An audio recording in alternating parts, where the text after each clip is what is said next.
on now.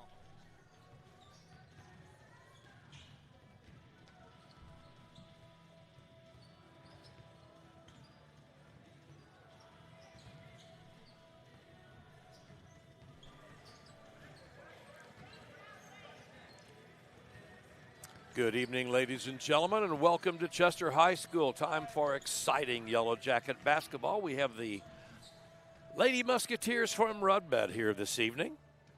It's senior night. We're going to say not goodbye because they still have another week of regular season, and then they have hopefully several weeks of postseason play coming up. But it is the time when they officially say goodbye to the seniors. They'll be all recognized at a ceremony right before the start of the varsity game. So when the JV game is over, if you have to run someplace really quick, go ahead and come back because you do want to see the ceremony recognizing our six, name it six, a half a dozen seniors on the Lady Jacket basketball team this year. I'm Jim Beers with your broadcast this evening here at Chester High School. We are in Colbert Memorial Gymnasium, and they are playing on Rocky Bridges Court. Two games tonight. Junior varsity starts at 6, and that's in 4 minutes and 16 seconds. And then the varsity will start approximately 7:30. That will depend a little bit on how long it takes for the JV game to get over, and also how long the ceremony for the seniors takes. But it'll be approximately 7:15, 7:30 before that starts. The basketball Lady Jacket parents have been here tonight early. They were here like at 4:30 decorating, and I see all kinds of decorations on the handrails, on the end zones, up on the wall, and there's a big balloon apparatus back there. I imagine they will have that for baby pictures later on. They've done a great job, these 6 senior parents, and some of them are not senior parents. One of the junior or sophomore parents told me that this was senior night, and she didn't want the senior parents to have to be burdened with coming out. They're probably all nervous and everything anyway, so she didn't want to have them be so busy, so she came out and did a lot of this with her daughter. So that's really fantastic that we had underclassmen parents helping out with the decorating here tonight for senior night. I smell hot popcorn cooking across the way at the student concession stand. I can see, oh my goodness sakes, all kinds of good stuff over there. Unfortunately, we do not have the hot food this evening. They don't usually have the hot foods till weekends or probably on boys' games because the crowds are not big enough to probably have enough people that want to buy food. But that will probably be here tomorrow night and then next week for the boys' home games. So we're going to be back with you here in about 2 minutes. The clock is ticking. We will have the starting lineups for the junior varsity games, and then we will be back with you numerous times during the JV game to update you on the various aspects of the JV game. And then the varsity game will start, like I said, with the ceremony for the 6 seniors at approximately 7 to 7:15. Thank you a lot for listening and watching this evening. We hope the broadcast is coming through clear. It looks clear here on our monitor, and we have additional cameras this evening, so you may be getting a couple of different viewpoints this evening if everything works. I don't handle that. Our technician, I should say our fantastic technician, Aiden Bleckley, takes care of all that. He's been here since 5 o'clock hooking all kinds of apparatus up. I don't even know what half of it does. I just sit down here and talk. So we will see you in about 1 minute, 22 seconds. The players are now taking their positions on the sidelines. And stadium announcer Mike Lawhead will have your starting lineups momentarily.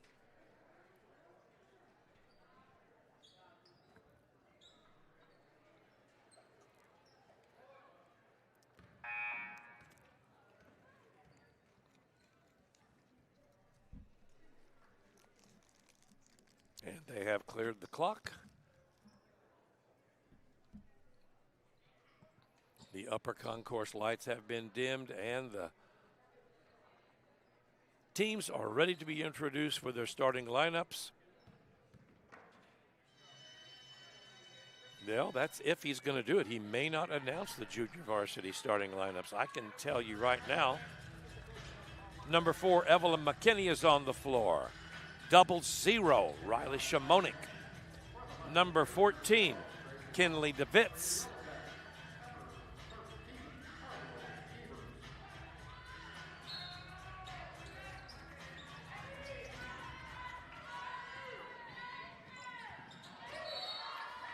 Number 13, Harlow Evers. And number 10, Bailey Hartman. Those are your starting lineups for the Yellow Jackets. And if I can see the girls in maroon, Gracie Ron, number 12. Number 3, Cabri Hartman. Number 5, Brooke Herman. Number 23, Ella Cowell. And number 32, Stella Walter. Those are your starting players for the Lady Redbud Musketeers.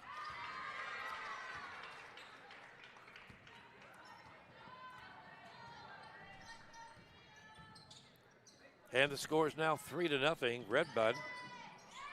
There was a basket made and a foul on number 3.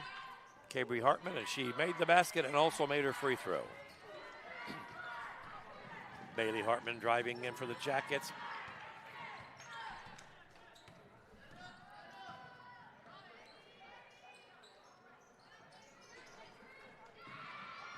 Nice feed inside to number 4, Evelyn McKinney, and she lays it in for 2. She is a freshman.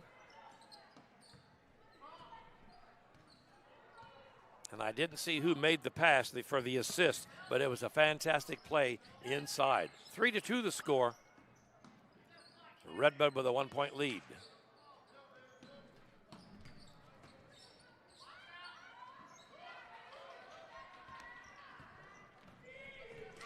And I do want to apologize if our scoreboard is not working on the video screen. Your video screen may not have the clock or the scores listed because there was some kind of a technical difficulty. I can't understand what Aiden was telling me. He explained it to me, but he said he's going to try to fix it by the time the varsity game comes, but I do not see it on our monitor right now.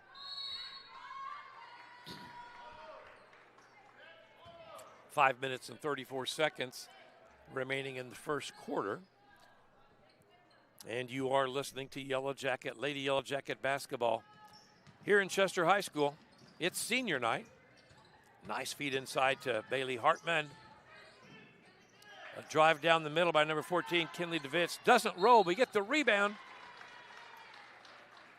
And I'll tell you, Kinley is a freshman, but she plays like a sophomore or a junior. She takes the ball in, draws the foul, and she will be in the free throw line. Number 5 was Brooke Herman, was the one with her first foul, and the second team foul for the Musketeers.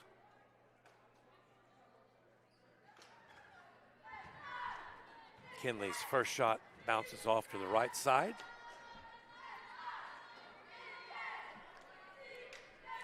For this early in the evening, 6:04, we have a pretty good crowd gathering. I imagine with senior night and Redbud being so close that there'll be a good crowd on both sides of Colbert Gymnasium. Kinley makes her second. Kinley DeVitz ties up the game 3-3.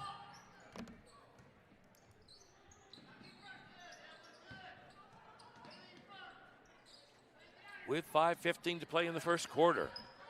Break up there.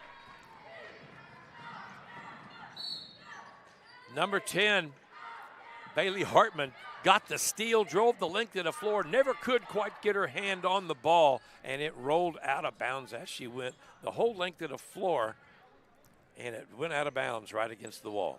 Ball back to Redbud. Redbud, by the way, is wearing their maroon uniforms with white letters. They're on the right side of your video screen, and the Yellow Jackets are wearing their white. And a steal by number 14, Kinley DeVitz, on a bad pass. And she drives the middle of the lane, puts it up, no good. She is blocked And a trip down the floor by number 3 for Redbud, Cabri Hartman, and she is fouled. And she's going to be at the line for the Musketeers, Lady Musketeers.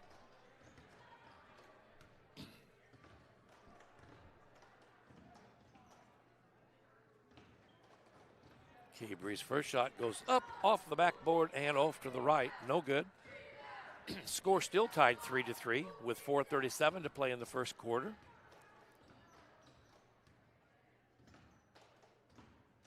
Ball's up and in.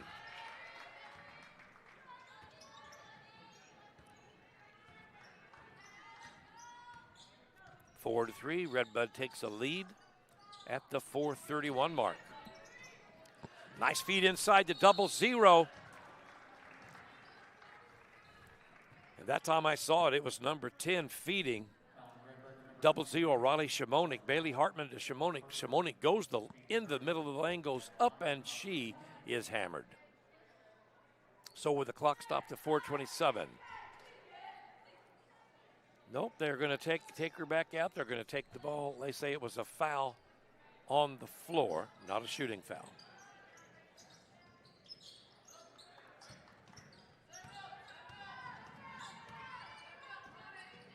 Hartman to DeWitz. Over to McKinney. They try to make the run inside on one of the smaller players on the court, Bailey Hartman, and number 12, Gracie Ron, took the ball away. And a 3 ball off the left side by number 3, Cabri Hartman.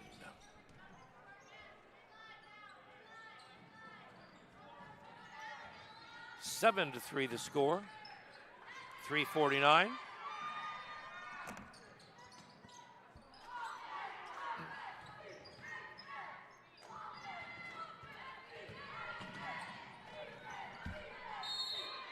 And we have a scrum on the floor. Number 12, Gracie Ron, and 0-0 for Chester. Riley Shimonik after the ball, and the light favors. The light favored Redbud, and they call a timeout here with 3:34 to play in the first quarter.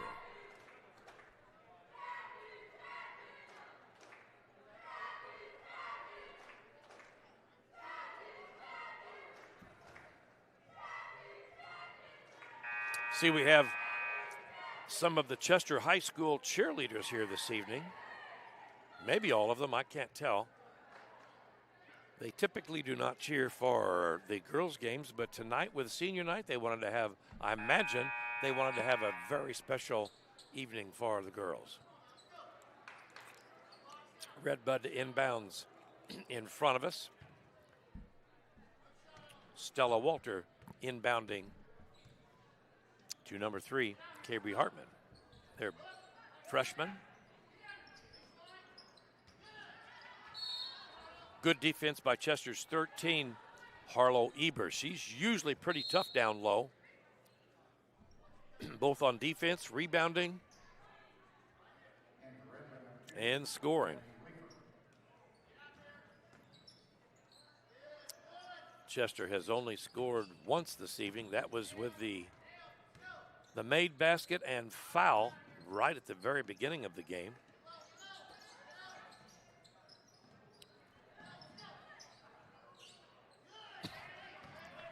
Bailey Hartman broke up that play. Once again, couldn't handle the ball. She ran into 2 defenders, though, at one time. So that's very understandable.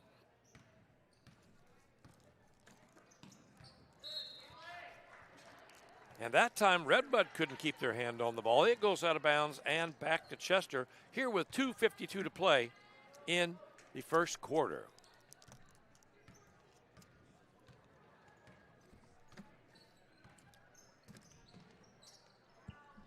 DeWitz with the ball.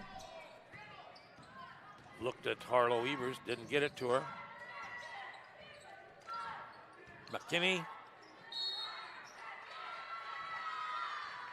Riley Shimonik had the drive to the lane, took an extra step when the defender stepped in front of her, and was called for traveling. Back to Redbud. Redbud up 7-3 with 2:29 left in the first quarter. You are listening to Yellow Jacket basketball here at Chester High School in Colbert Memorial Gymnasium.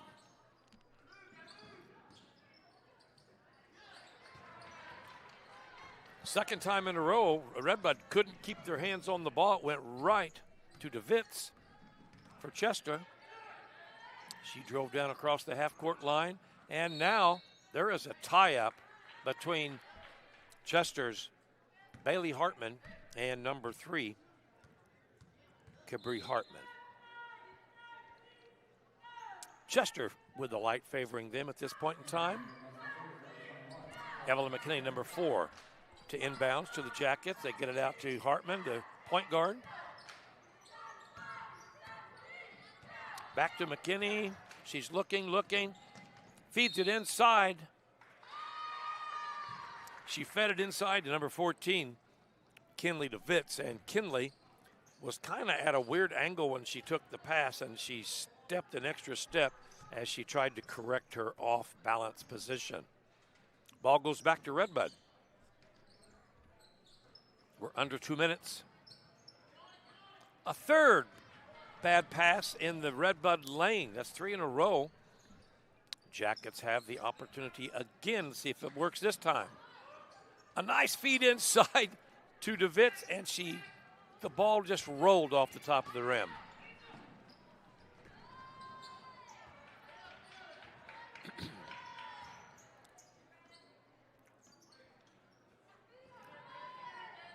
Three ball off the right side by number 32. Stella Walter, no good. Ball tipped out of bounds on Chester. So the Redbud Musketeers will keep the basketball underneath their own basket.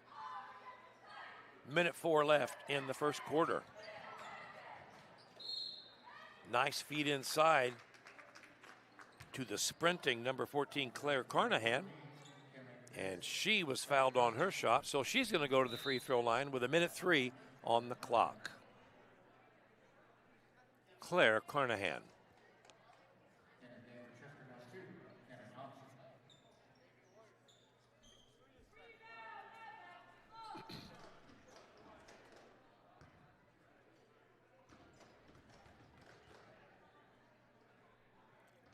First shot's a swish, nothing but net on that one.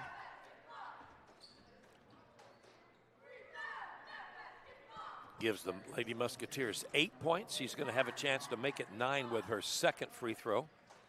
That's Claire Carnahan. 5'8" freshman. She looks a little taller from up here. That one rolls out and rebounded by Chester's number 2, Kenna Thompson, in the ball game. Hartman takes a 3 ball. No, bounces off the backboard.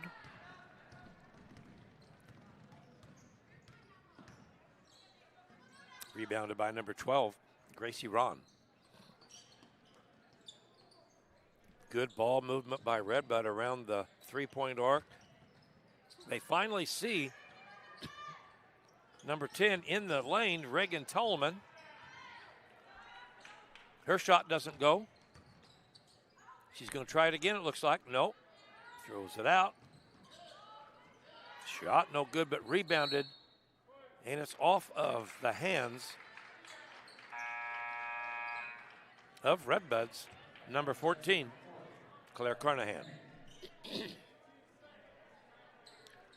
Jackets have 17.9 seconds on the clock. Jackets could use a score. 8-3 is the score. Bailey Hartman goes in left, puts it up, no good. Rebound by Redbud. Number 10, Reagan Tallman takes it coast to coast and banks it in for 2 at the buzzer.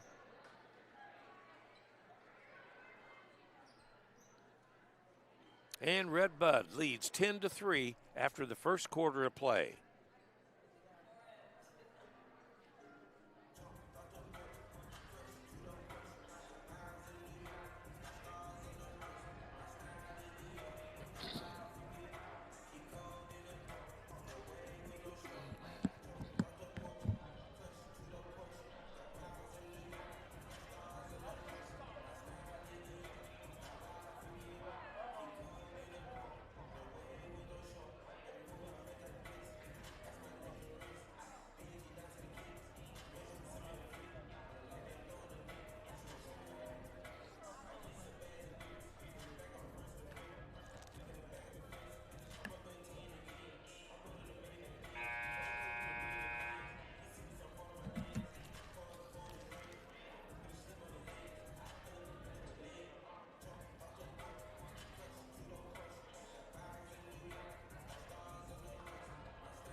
And we are back at Chester High School for the start of the second quarter of the junior varsity matchup between your Chester Lady JV Jackets and the junior varsity from Redbud. And we have a tie-up underneath. Looks like it's also going to be called a foul.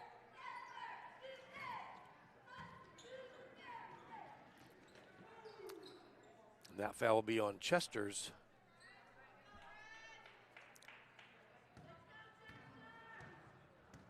They never said who it was.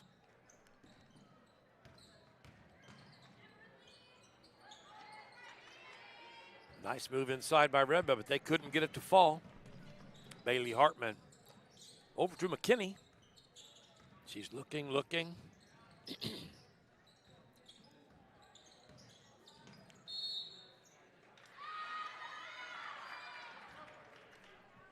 And the Lady Musketeers had a two-man trap over next to the sideline and flustered McKinney, and she took an extra step for a travel. Ball back to Redbud.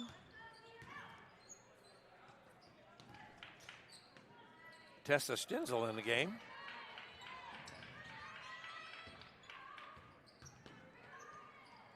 Redbud is really hustling this evening. They seem to have a height advantage on the Lady Jackets, number one, but they are also hustling. Bailey Hartman looked up to number 10, Reagan Tallman. She's 5'10". Gracie Ron is 5'10". Another shot off the right side.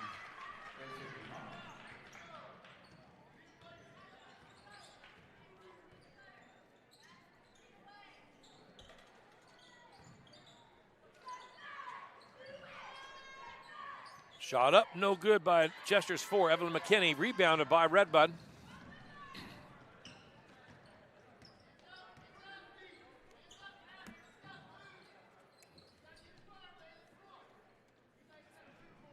Chester's JV is very young.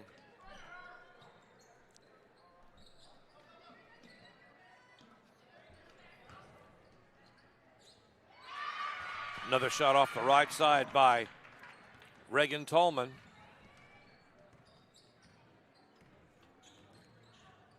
Already at the 5-minute mark.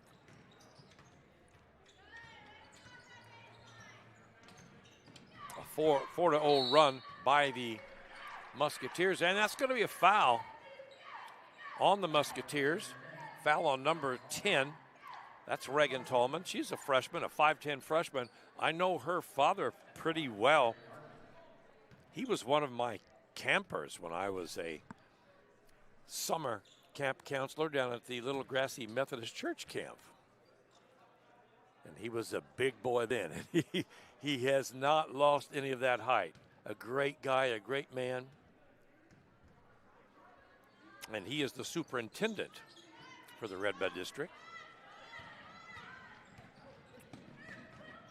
So if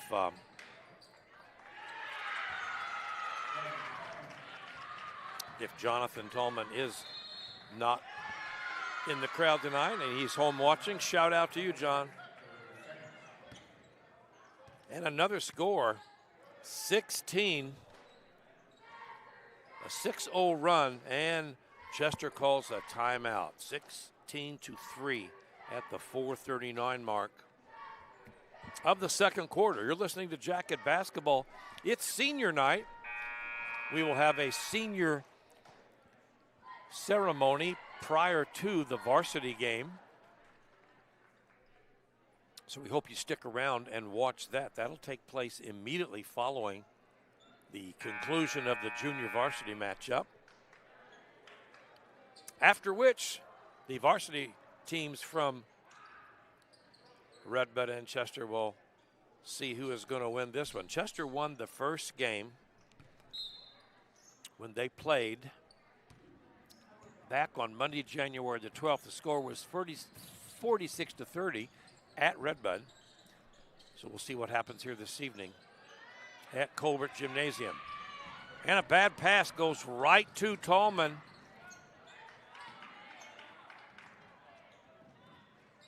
Another three off the left side, no good, but Tallman's there. She tips it over to number 12, Gracie Ron. And it looks like a travel on Redbud. 4:11 to go, 4 minutes, 11 seconds in the first half. Chester, the smaller height advantage, is playing a big role in this game.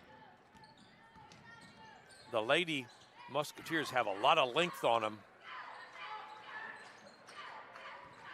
They're tipping almost every pass we make. They're tipping, stealing. That was a steal by number 12, Gracie Ron, who stole the ball, drove the length of the floor, and put it in for two. 18-3 the score. Jackets have not scored since the early part of the first quarter.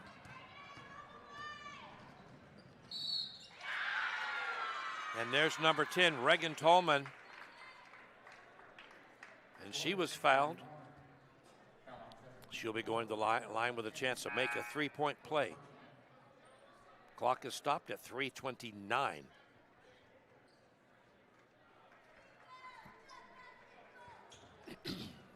So Reagan Tallman, 5'10" freshman.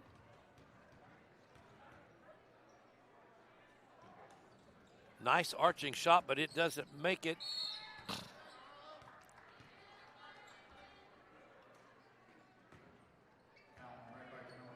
That time there's a foul on Redbud's number 14, Claire Carnahan. She's a 5'8" freshman. That ball goes to Chester. Bailey Hartman takes it across the half-court line on the Yellow Jacket over to McKinney.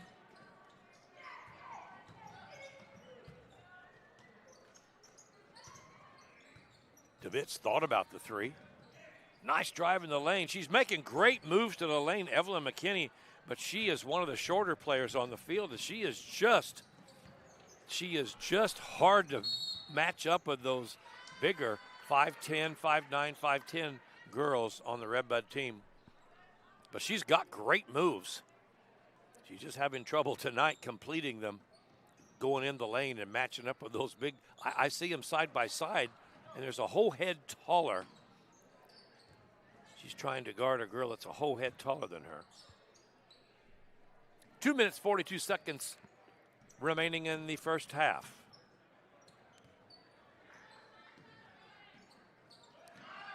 Nice ball movement by the Musketeers. And a tie-up. The arrow favors Chester, so that tie will go to Chester on the jump ball. Coming into the ball game, back into the ball game is number 5, Brooke Herman. She's a sophomore, 5'5" sophomore. 32 coming back in for Redbud, Stella Walter. Going out, number 12, Gracie Ron. We have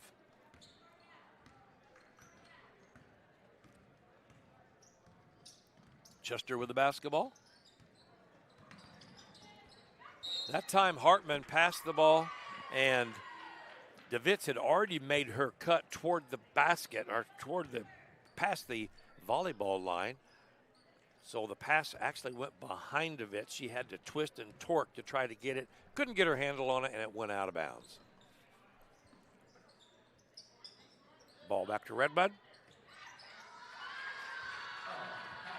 Nice shot inside. We have a new player on the court.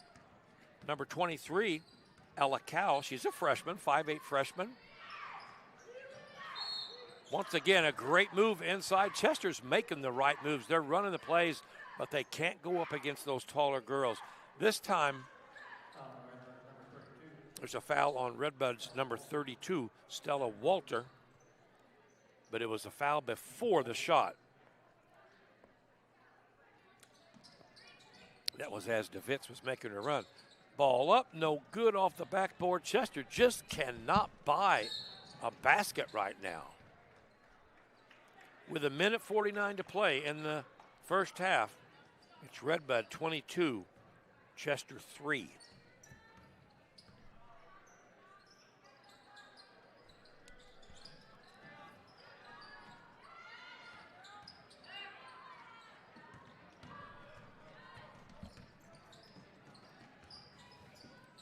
That time the pass goes out of bounds.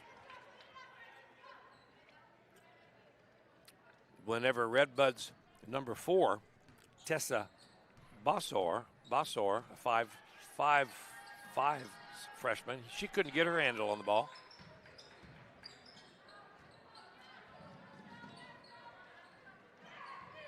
Back into the game for Chester, number 13, Harlow Ebers.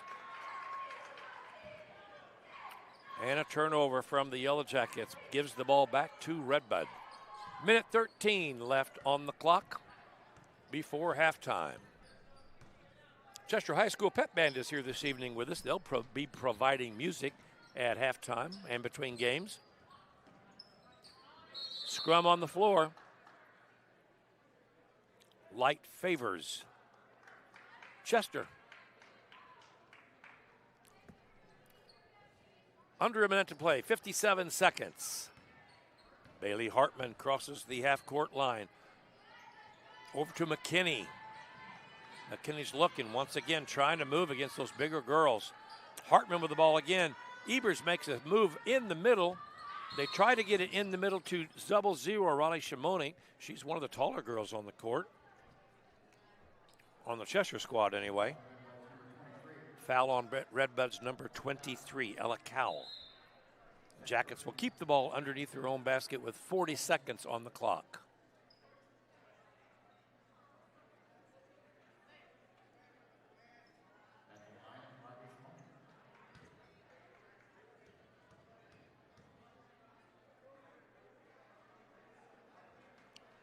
First one from Shimonik is up and off the right side.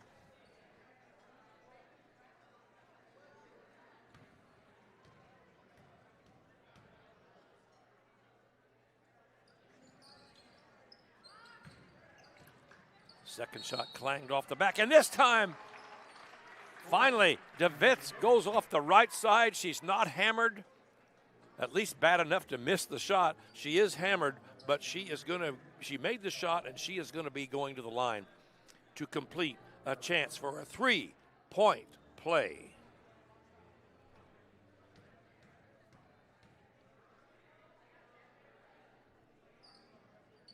Two plus a free throw. Gives the Jackets 6.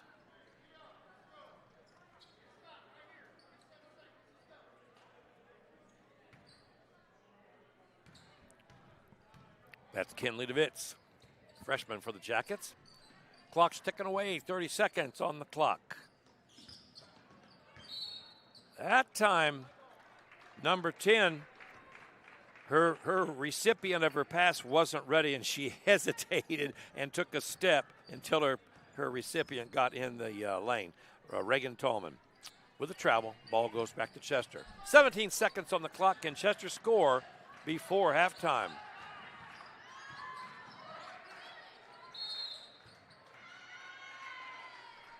Same thing happened as has happened 4 or 5 times tonight. The smaller guards for Chester make it move toward the lane. They drive to the basket, and all of a sudden they're facing 2 treetops, big girls in their way, and they took a little tumble. There you go at the buzzer, Riley Shimonik.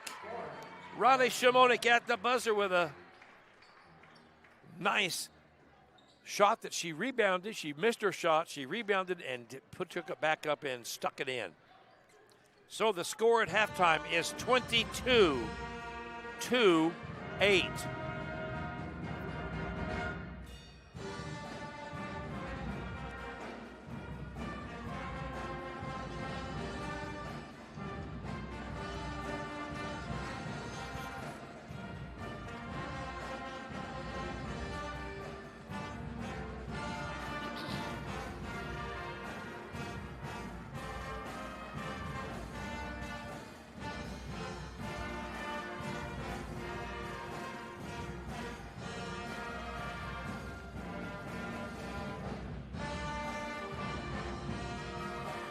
And now it is halftime. You're listening to music by Steve Colonel and the Chester High School Pep Band. And that must be a new number. I don't remember hearing that one this year. We got a big full sound this evening. Very proud, very happy to have them with us tonight. As we've talked about throughout the entire season, football and basketball, this is the final season for the Colonels. Sue Colonel is the band director at the grade school. Steve Colonel is the band director at the high school, and they are both going to retire at the end of this school year. So we're very, very sorry to see the Colonels leave. They've been here for 33 years, I believe. A well-deserved break by Mr. Colonel. He's the big Christmas man. He's the one that has all the decorations in his yard. Acres, acres of Christmas decorations. Really has it dolled up, and he's already been shopping for next year. So Steve is going to have some time to add to that project. Right now, we're going to take a quick break while I go and get a drink and a chance to stretch my legs. I'm Jim Beers with your broadcast. Glad to be with you. We got a lot action-packed for you at halftime of the varsity game. We are going to have the Chester High School dance team performing. Prior to the varsity game, we're going to have the senior ceremony for all 6 of the Chester High School seniors. And in addition, we have the Chester cheerleaders with us, the Chester High School band. What an evening of basketball here tonight when the Redbud Musketeers are here to challenge the Chester Lady Jackets. This is Jim Beers saying, stick with us. I'm going to take a quick break. We'll be back in a few minutes.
All right, we're back at Chester High School with Lady Jacket basketball. I'm Jim Beers with your broadcast this evening.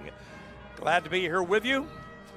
Warmed up to about 36 degrees this afternoon. I got a little bit of snow and ice off of the far side of my driveway, but I'm sure it's freezing back this evening as the temperatures are going to drop again into, I forgot what they said the lowest was going to be, but it's right now 32.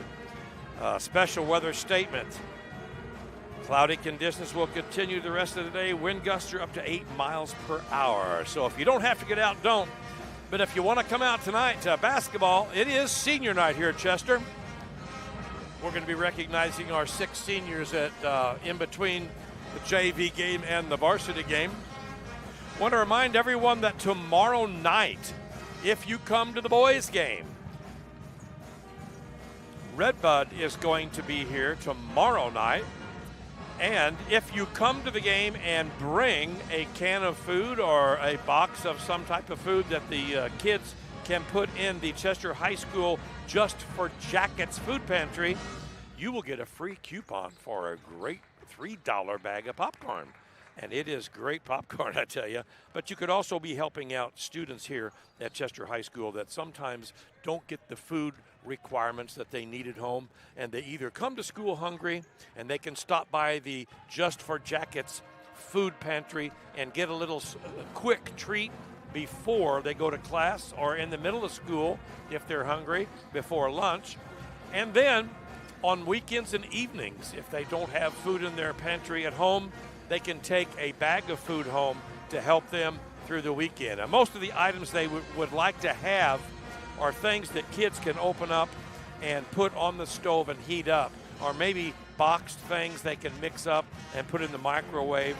So tomorrow night, if you come to the game, the Chester High School Varsity Jackets and the Redbud Varsity Musketeers will be battling it out here at Chester High School. Bring some food for the Chester High School Just for Jackets food pantry, and you'll get a coupon for a free bag of hot buttered popcorn here at Chester High School. It has to be used tomorrow night, though. I was told to tell you, you have to use the coupon tomorrow. If you bring it back next week, no good. Just tomorrow night. That'll encourage you to come, bring some food, and get some hot buttered popcorn. At halftime, the score is Redbud 22, Chester 8. And Chester just made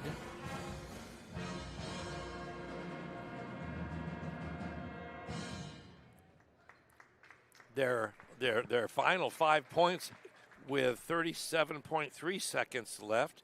It was Chester's number 14, Kinley DeVitz, making a basket and making her free throw. And then she was fouled. And then at the buzzer, Riley Shamonik. She puts up a shot right before the buzzer, missed it, jumped up, grabbed the rebound, and stuck it back in for 2 at the buzzer. That gave Chester their 8 points. Redbud in the maroon uniforms, going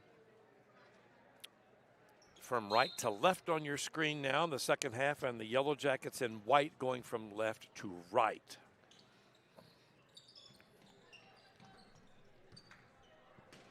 Musketeers in the maroon, Jackets in the white.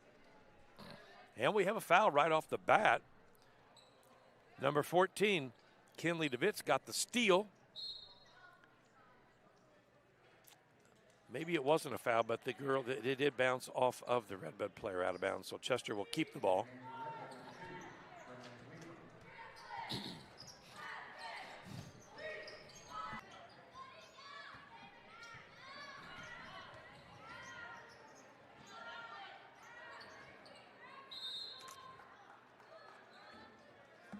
Players on the floor again, going after the ball. It's going to stay with Chester, however. We're just into the third quarter, 6 minutes, 18 seconds. And a feed inside to 0-0 Riley Shamonik, and she puts it in for 2.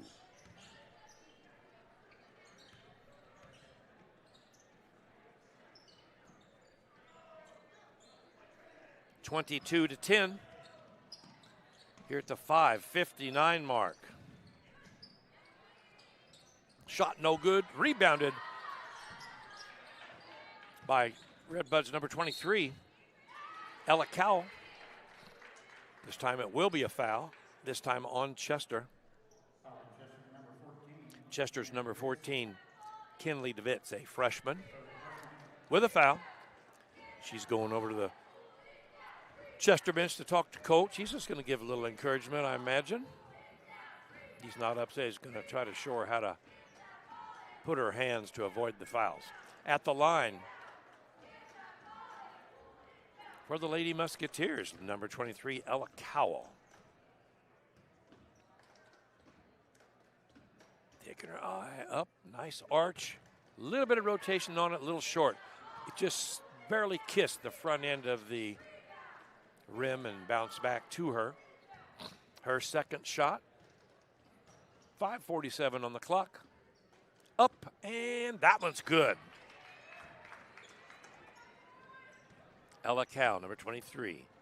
One free throw, 23-10 at the 5:40 mark.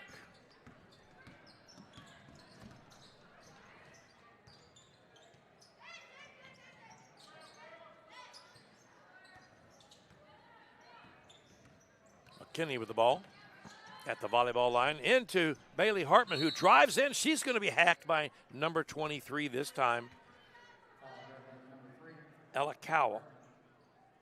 No, they're going to call it on Cabry Hartman. I guess she was found a little closer. Another feed inside to Shimoni. Couldn't get it to go, and she couldn't get her hands on the rebound. Ball goes to Redbud. Number 12 got the ball, Gracie Ron. Back out to the top. Nice feed down low, number 12, Gracie Ron for two. 25-10 at 4:51 on the clock.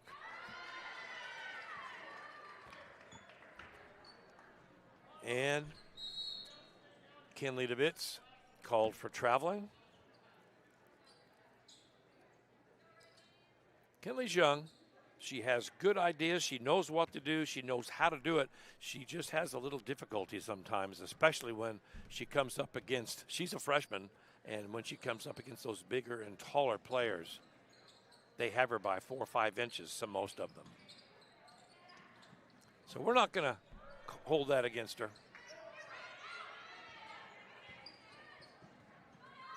Nice rebound by number 10, Reagan Tallman, on the missed shot.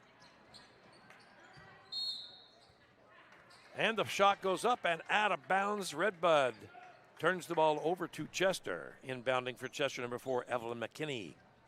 4 minutes, 20 seconds on the clock for the third quarter.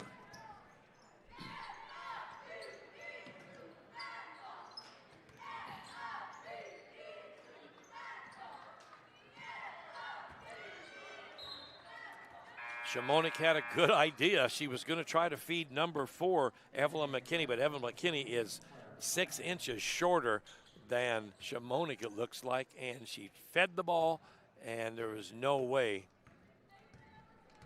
that McKinney was going to get there. Ball went out of bounds and back to Redbud. Nice block shot by Harlow Ebers.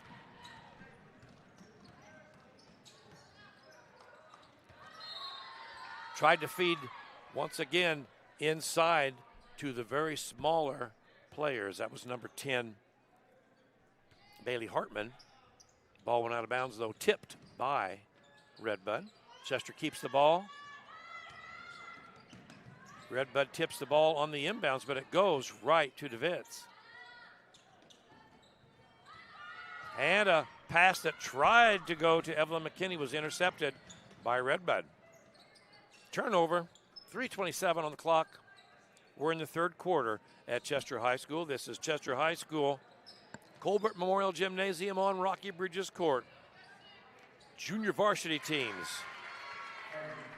Nice move by Reagan Tallman.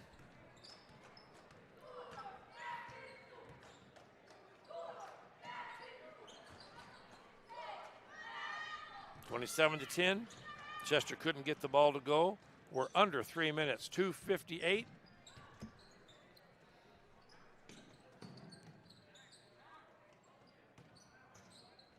Brindley Leifer is in for Redbud.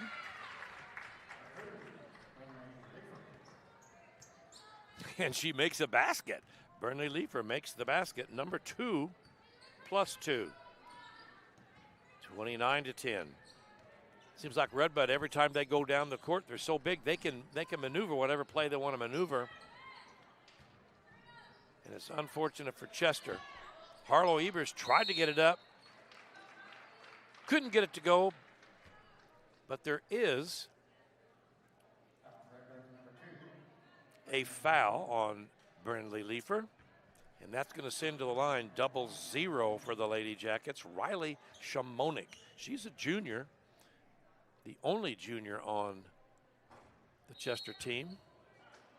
And I think she's the only. No, there's one junior too, Julia Whelan for Redbud has one junior on their team. First shot was no good. Second shot, Shamonik at the line. Takes a couple dribbles. Looked good, but it bounced off the right side. Nice hustle by DeVitz for the rebound. She takes it over, goes up. Harlow with a rebound, puts it back up. This time it's tipped out of bounds by the Yellow Jackets. Ball will go back to the Redbud Lady Musketeers.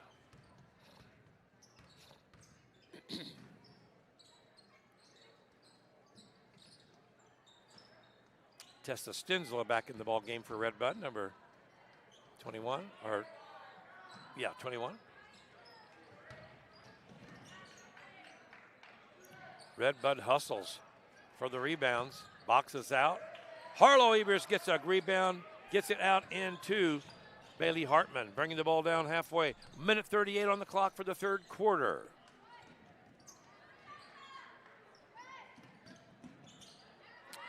A steal by number 14, Claire Carnahan. A drive to the length of the floor. And a basket by number 21, Tessa Stensel.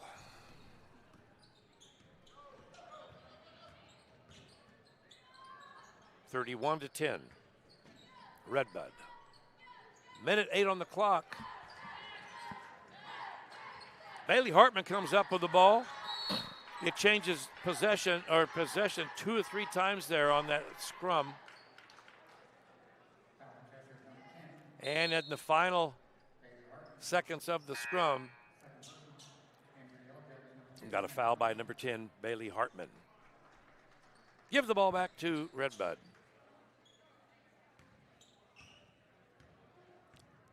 Stella Walter inbounds. The ball to number 21, Tessa Stensel. That's a freshman and a sophomore.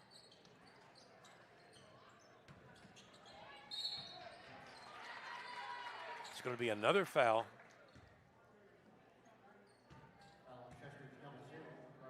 (0) Foul on Chester's 0-0. Riley Shamonik sending to the line. Number 10 for Redbud, Reagan Tallman. Nice arch, good rotation.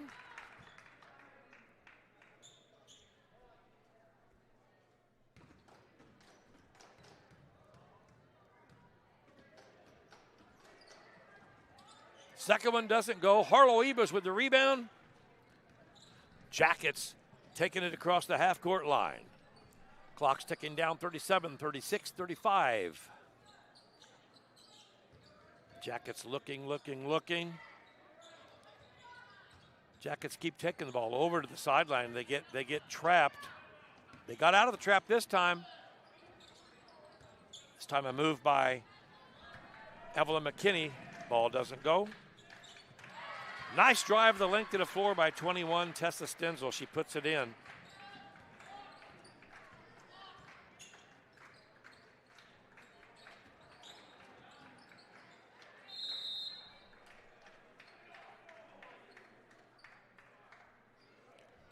.6 seconds remain on the clock. The ball goes back to Redbud. They have 1.6 seconds to do something with it. Can they get a shot off? Ball is up. No good. And to end the third quarter, it's Redbud Junior Varsity Lady Musketeers 34 and Chester Lady Yellow Jackets 10.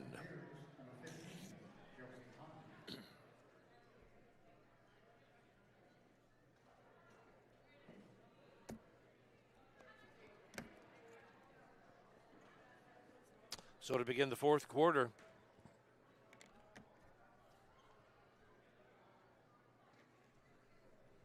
the Jackets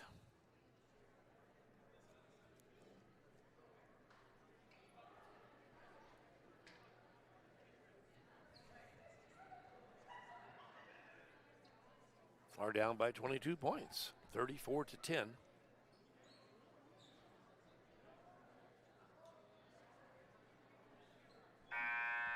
And that's the buzzer to start the fourth quarter here at Chester High School. It's Lady Jacket basketball this evening. It's senior night. Stick around in between the games. At the end of this junior varsity matchup, there will be a ceremony honoring and recognizing our 6 Chester High School varsity seniors. So we want to stick around and watch that.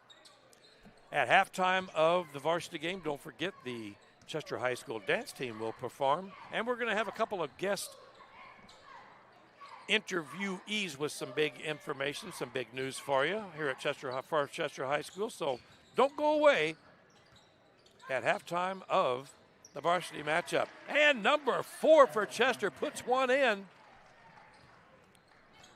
Almost a 3, not quite. That was Evelyn McKinney. 34-12. Redbud with the ball. Missed shot, goes out of bounds. Chester will have possession. 6 minutes, 16 seconds remaining in this competition.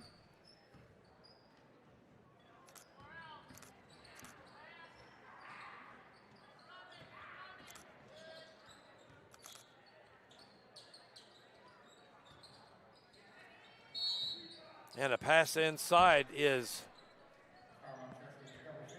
missed, and there's a 0 foul on Riley Shimonik. 0 for Chester. That'll be her second foul. Ball will go back to Redbud.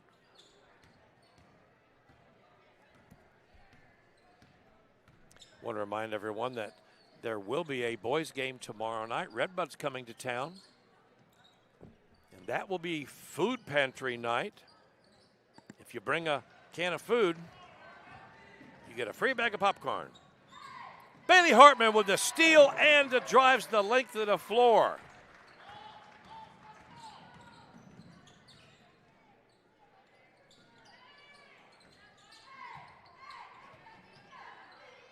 (34-14). Jackets down by 20. Jackets keep tripping away. They have 5 minutes, 10 seconds left. Good defense by Harlow Ebers in the middle there. And a hustle by Hartman again. Gets the loose ball, goes up. She can't get it to fall, but she is knocked to the ground by number 32, Stella Walter.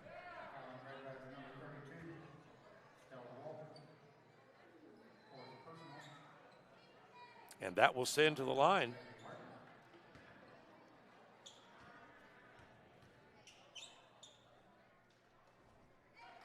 first one's good. Free throw line, number 10, Bailey Hartman with a free throw. She was knocked down pretty hard. Of course, she's a slender young lady, and it didn't take much to knock her down. She makes both, 16-34. Jackets keep chipping away, now 18 points. There is time on the clock.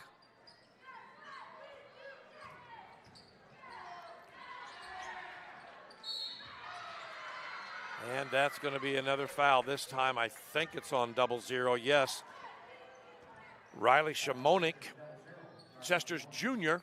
That'll be her third foul, and that's going to send to the line number 32, Stella Walter. She misses her first shot. It was a shooting foul. 4:44 on the clock. Jackets have been on a run here. A 6-0 run. Shot up, no, doesn't make it. Rebounded by number 12, Gracie Ron. Shot up, no good. And the rebound to number 2, Chester's Kenna Thompson.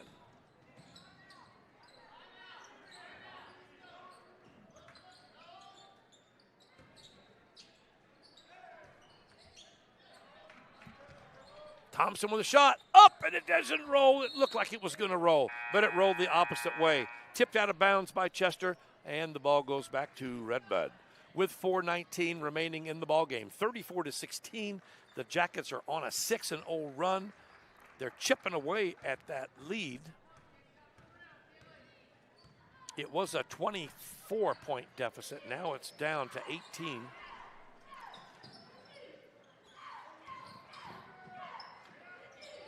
Nice move inside off the right side by Claire Carnahan. 36-16 at the 3:55 mark.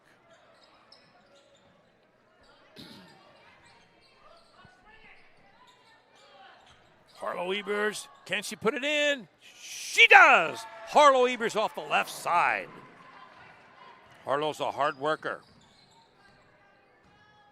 36-18 with 3:32 on the clock.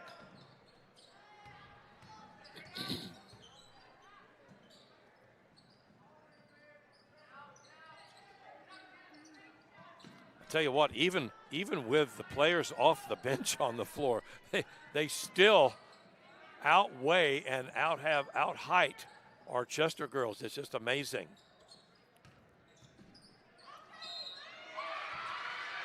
Nice drive off the left side by Claire Carnahan, a freshman.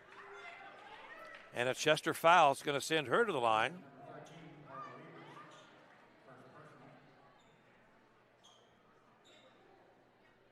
At the 3:04 mark. Claire is a 5'8" freshman. Her shot doesn't go. Harlow Ebers chases down the rebound. And she takes a little stutter step when she was off balance. Unfortunate, because she worked hard for that.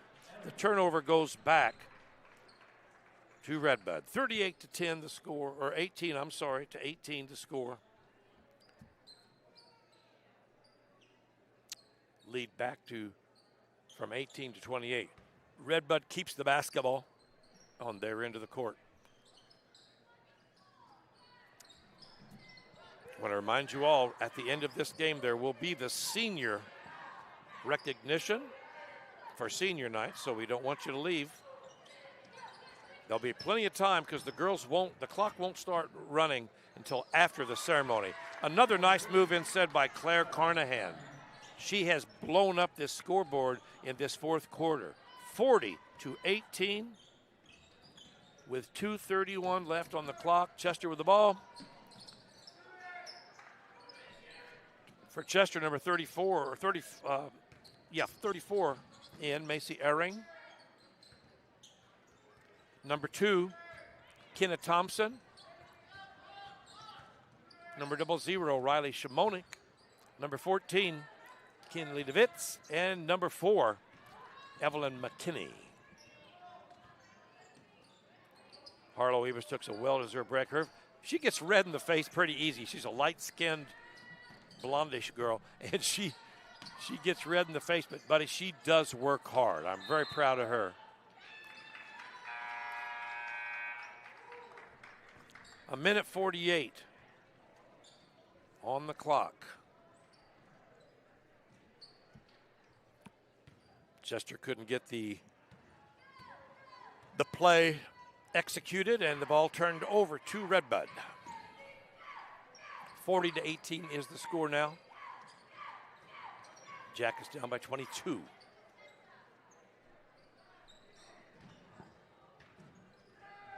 A missed pass by Redbud gives the ball back to Chester, recovered by 34, Macy Ehring.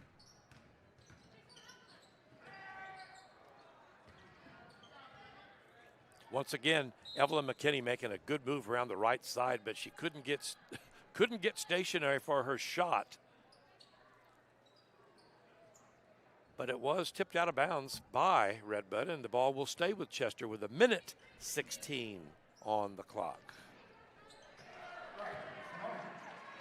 Riley Shimonik for 2. Chester now fighting to keep the ball, or keep the game within 20 points.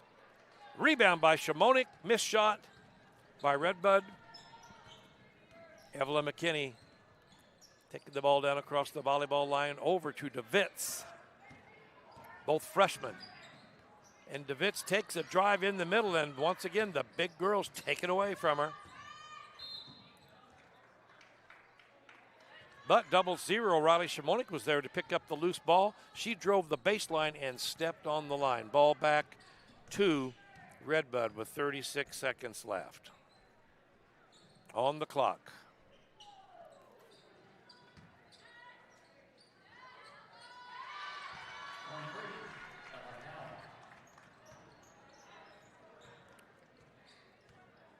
Shot by Ella Cowell was good, 42-20. Looks like that's probably or possibly going to be the final score.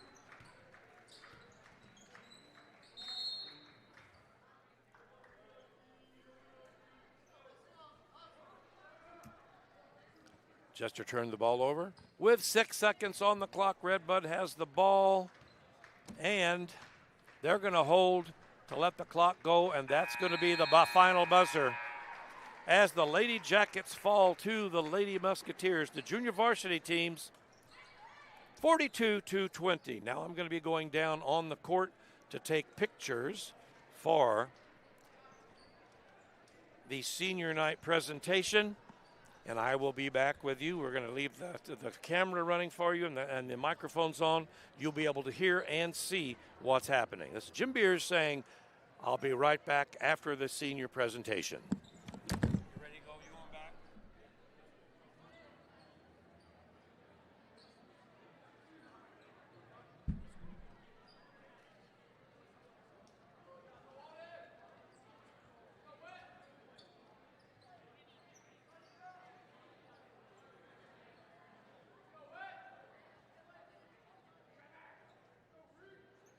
If I could have the attention of the senior ladies' parents or guardians, we need you to come down to the floor on this side, underneath the yellow jacket. We're lining up numerically.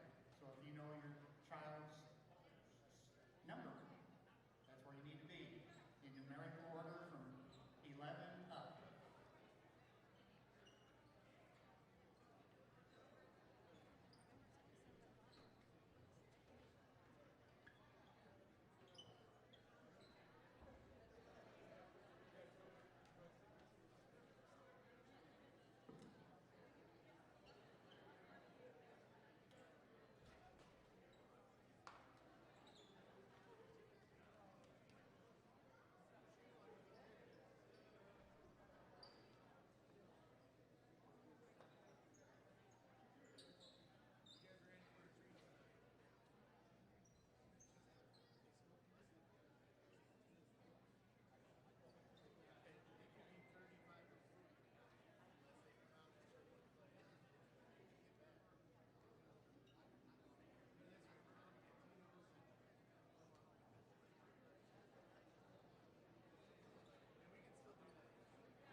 sports, golf.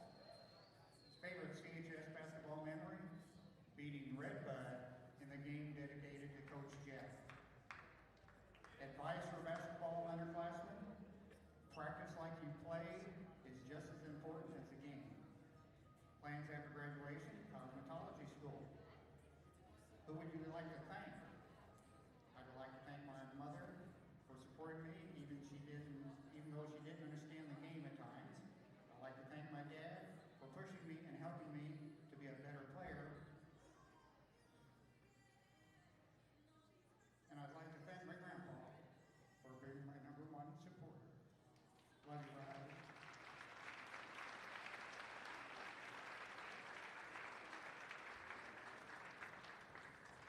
I can make it through the rest now. Next up, she wears the number 21, Lily Diskey. Daughter of David and Tanya Diskey. Years in CHS basketball, freshman through senior. Other CHS sports, volleyball, freshman, sophomore, track, freshman, senior. Favorite CHS basketball memory, surprising Coach Jeff with a game dedicated to him while winning against Red Bud. Any CHS basketball records, most assists junior year. Advice for basketball underclassmen, always give 100% in practice and games and enjoy every second of the game because it flies by. Plans after graduation, going to SWIC for radiology. Who would I like to thank? I would thank my family for always coming to my games to support me, the coaches for always pushing me to do my best, my teammates for all the memories, and lastly, my mom. I wanted to thank her for all the hard work she does to push me and being my #1 supporter.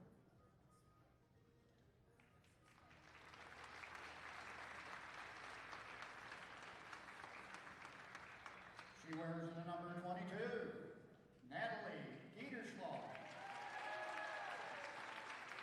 Daughter of Jacob and Amy Geterslaw.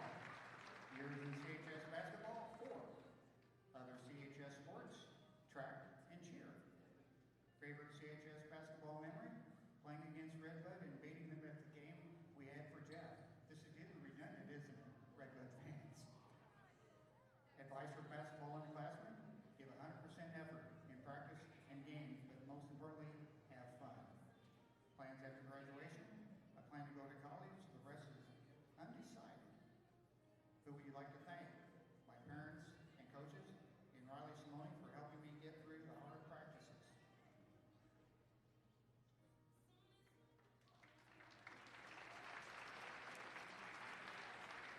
She wears the number 24, Jessie Stump. Daughter of Jennifer Cartwright and Scott Stump. Years in CHS basketball, 4. Other CHS sports, freshman, senior, track, golf, freshman, junior, volleyball, freshman, sophomore. Favorite CHS basketball memory,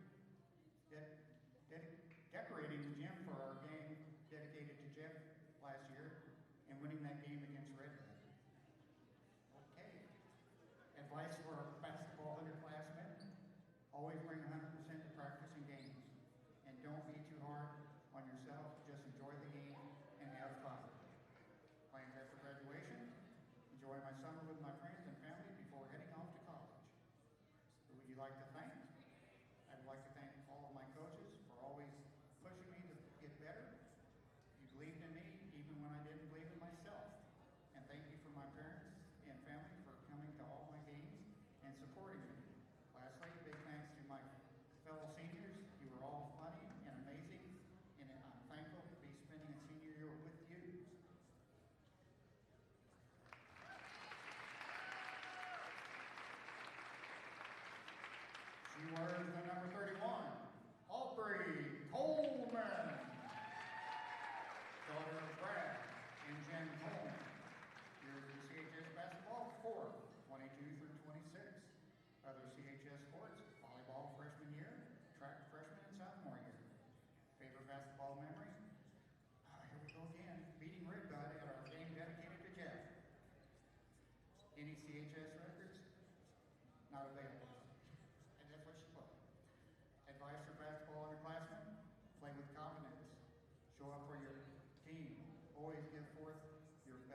instilled in me the same love and passion he had for the game. I would also like to thank Coach Jeff for all the time and effort he has put into us girls.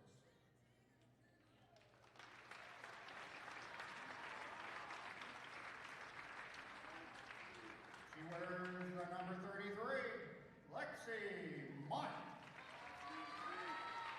Daughter of Jeff and Tracy Mott. Years in CHS basketball, 4. Other CHS sports, softball and volleyball. Favorite CHS basketball memory? Raising money for my dad and Carterville's coach Eli Gunter to support their battle with cancer. Any CHS basketball records? 1. Single game scoring record, 38. Career rebounding record. Career free throws made record. And number 4, 1,000 point club. Advice to basketball underclassmen: show up and work hard every single day. Plans after graduation: I will be attending Missouri Baptist University to play softball and pursue a degree in the medical field. Who would I like to thank? I would like to thank my coaches and my teammates for always pushing me. I would also like to thank my parents, brothers, and grandparents for supporting me all these years. Ladies and gentlemen, that's our seniors.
And that was the senior recognition for our 6 Chester High School seniors. I've been around Chester High School for a long time, and I do not remember, at least in recent history, where we have had 6 seniors at one time. So congratulations, ladies. That was Riley Lawhead, number 11.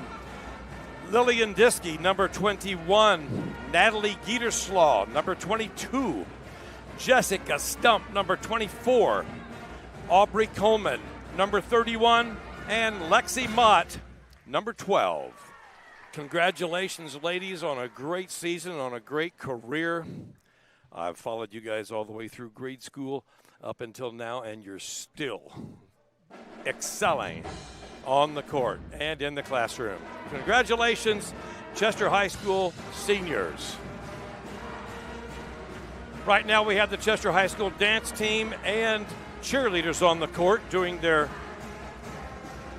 patented 3-song pregame ceremony here on the court.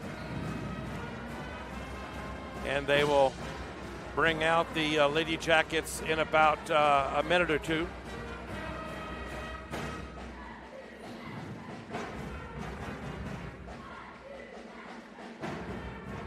The first song you heard was the Chester Loyalty, and this is the school fight song, Go You Yellow Jackets.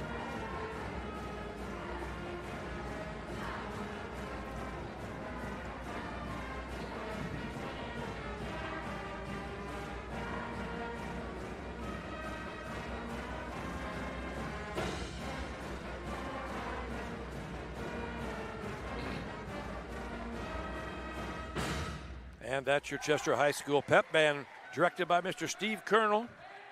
His days are numbered here, not because they don't want him, but they do want him, but because he is going to retire at the end of the school year. And we do not know at this point in time who the replacements will be. His wife is the band director at the grade school also. So we're going to be missing 2 key people in our music program. As a matter of fact, they're the only 2 people at this point in our music program. So we will wait and see what happens when they flip that coin and see who's going to be here.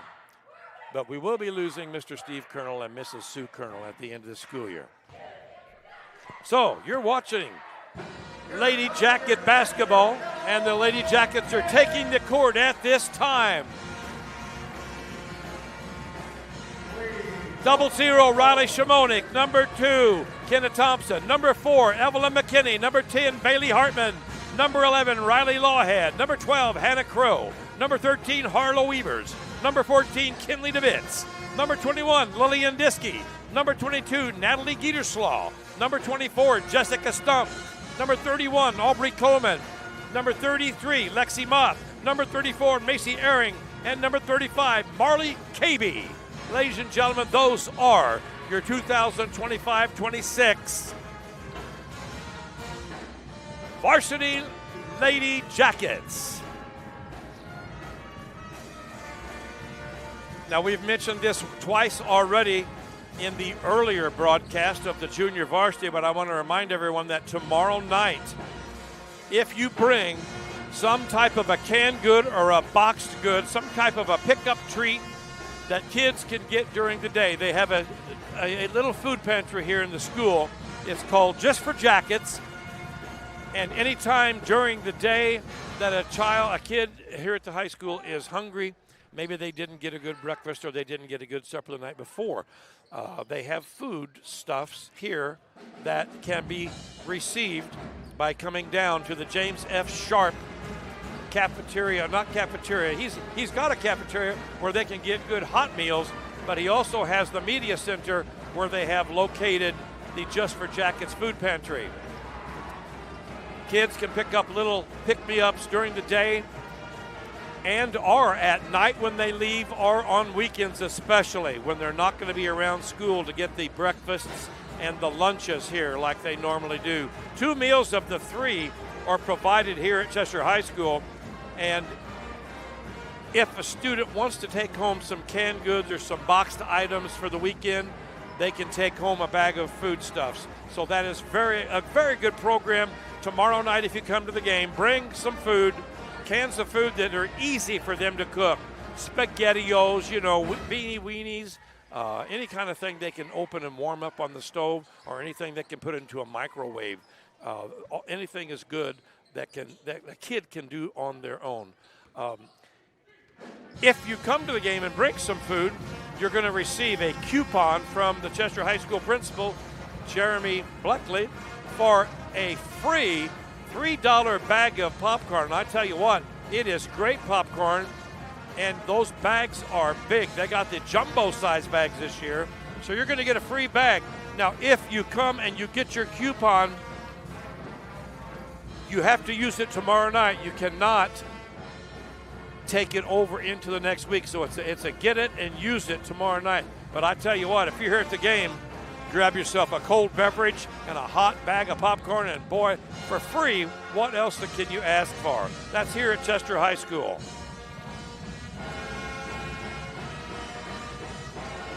Also, if you come to the game either tomorrow night or if you're here tonight and the Yellow Jackets or Lady Jackets hit a three-point shot, the free t-shirts go flying through the crowd. That's right, Jacket fans.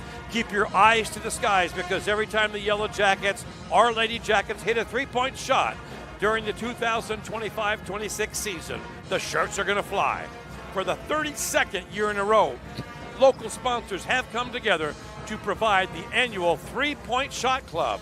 Thanks to all of our 2025-26 sponsors, including Silkworm Incorporated, Buena Vista Bank, Lawhead Service Station, Mayor Joe Eggemeyer in the city of Chester, State Farm Insurance, Andy's Auto Body, Rozier's Country Market, First Baptist Church of Chester, Swipco and Robinson Transportation, you know they carry the jackets, Victor's Medicenter Pharmacy, Matt McCoy and Country Financial, Tequila's Mexican Restaurant, Memorial Hospital of Chester, Tim Hall Construction, Gilster Mary Lee Corporation, Chester Insurance Agency, Scott Rust and the Chester Dairy Queen, River City Auto Center, Dietrich Bank of Chester, Vasquez Fitness Center, and our 3 newest sponsors. Thanks, you guys, for joining us.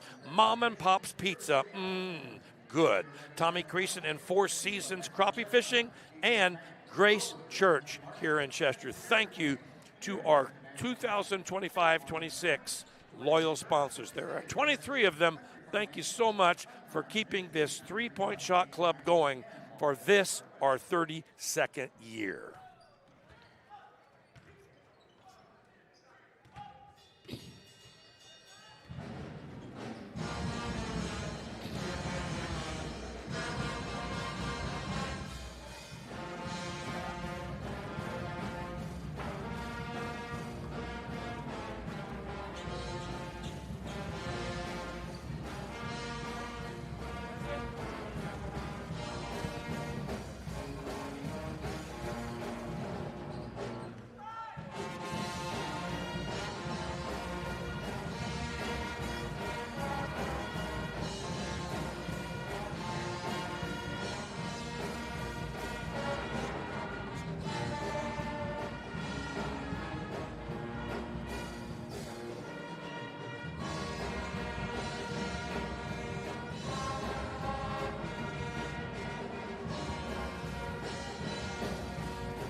And Mr. Colonel just keeps whipping it out. He's not giving those kids much of a break this evening.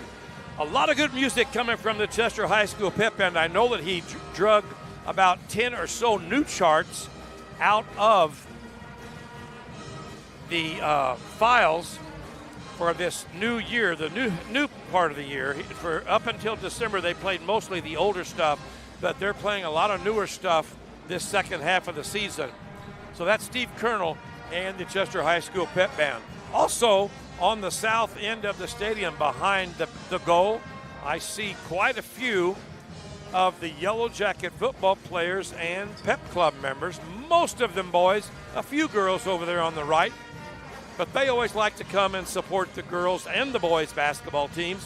So hats off to our Chester High School football players and pep club members. And here come your Lady Jackets back onto the court, out of the locker room. We still have 6 minutes and 28 seconds of warm-up. Due to the senior recognition, the clock stopped, and they didn't start until after the Lady Jackets had a chance to get into the locker room and get their uniforms changed and worked around. So we are a little bit behind clock schedule, but I tell you what, it's 7:28 right now by my clock. And we're supposed to start at 7:30, so it's not going to be too far off of that predicted time. Yeah, it's 7:27 on the official clock.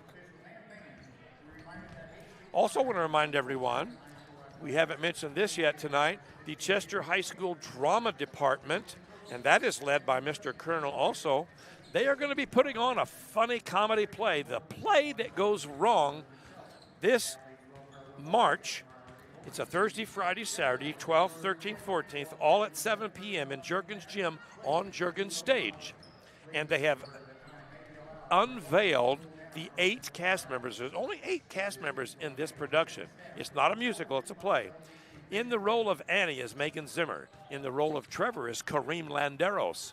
In the role of Chris is Jason Sibley. In the role of Jonathan is Chuck Moore. In the role of Rachel is Natalie Geatley. In the role of Denise is Kendall Nanny.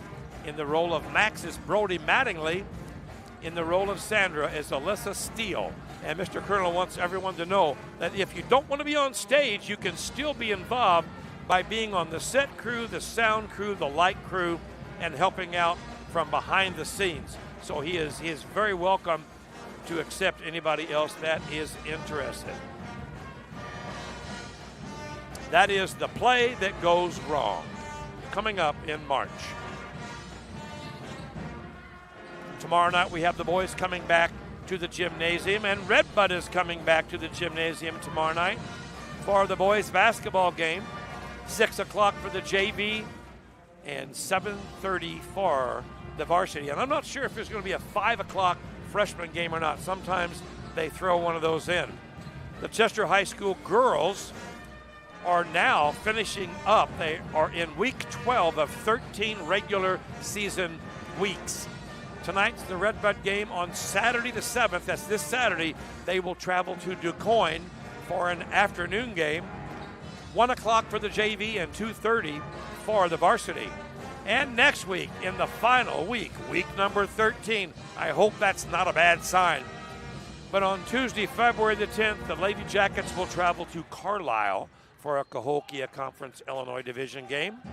And then on Thursday, February the 12th, Sparta High School will come for the final regular season game of the season, and it will be here at Chester High School with a 6 o'clock junior varsity matchup and a 7:30 varsity matchup.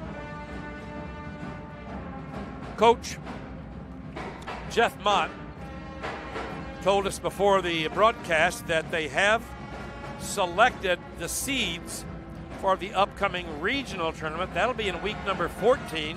That's 2 weeks from now. But he said the pairings weren't listed yet. The seeds were selected, but they had not decided the pairing. So as soon as we find those out, we will get that word out to you. He also mentioned that we are hosting, Chester is hosting the sectional meet this year. And that will feature the regional champions of the 4 different regionals around the area. And I can't tell you right now where they're all at. But we will be hosting the sectional. That'll be an exciting time to take us to the second level of postseason play.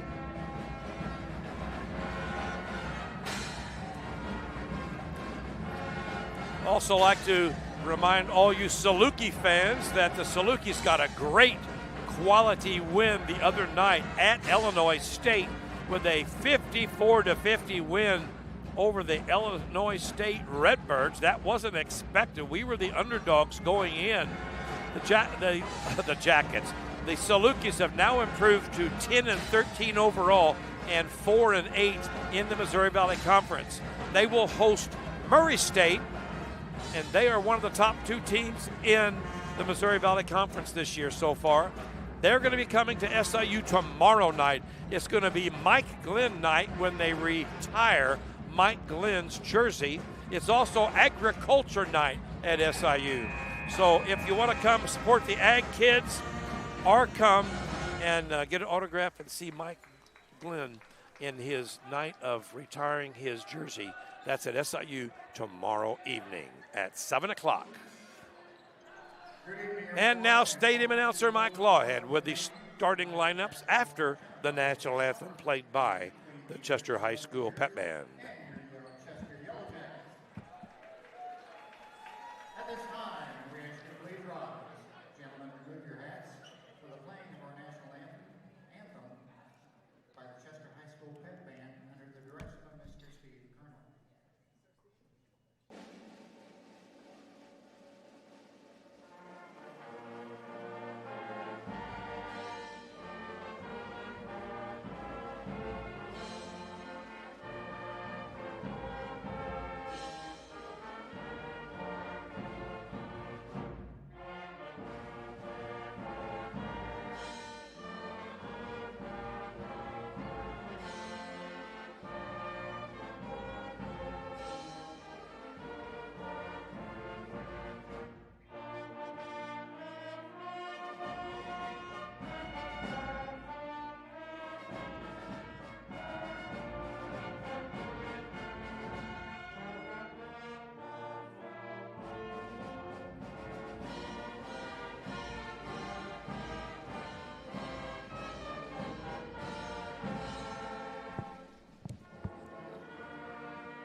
And there you have it, a very spirited version of the national anthem performed by the Chester High School Pep Band.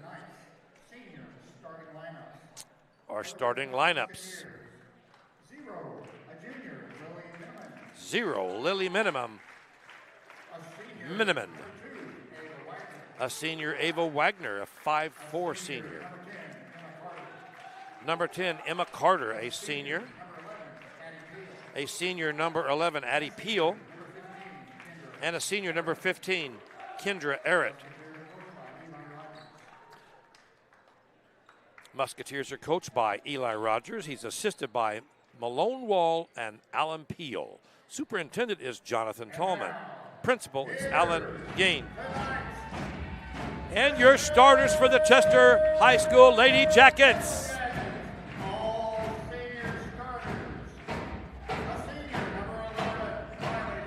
A senior, number 11, Riley Lawhead. A senior, number 21, Lillian Diskey. A senior, number 22, Natalie Gieterslaw. A senior, number 24, Jessica Stump. A senior, number 31, Aubrey Coleman. A senior, number 33, Lexi Mott.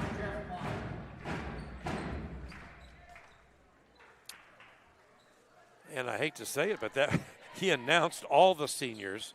I'm sure only 5 are going to be starting, but he wanted to recognize and announce and honor all 6 of the Chester High School seniors. And we're about to tip off here at Chester High School. We are in Colbert Memorial Gymnasium on Rocky Bridges Court, where the Chester High School Lady Jackets on senior night are hosting the Lady Varsity Red Bud Lady Musketeers. In the opening game, it was Red Bud 42 and Chester 20 in the JV match.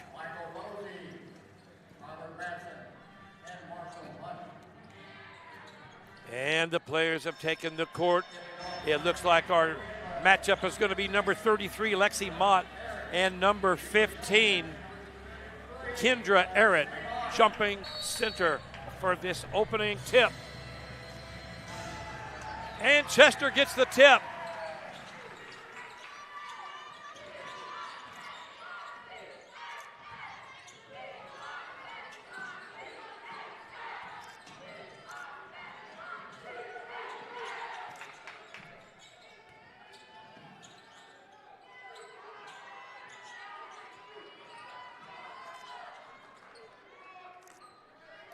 By the way, Natalie Gieterslaw is in the starting position along with Stump, Mott,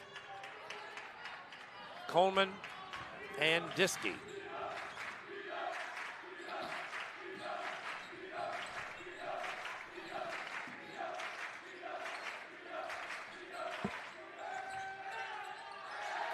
Rebound by number 33, Chester's Lexi Mott. Missed shot by the Musketeers.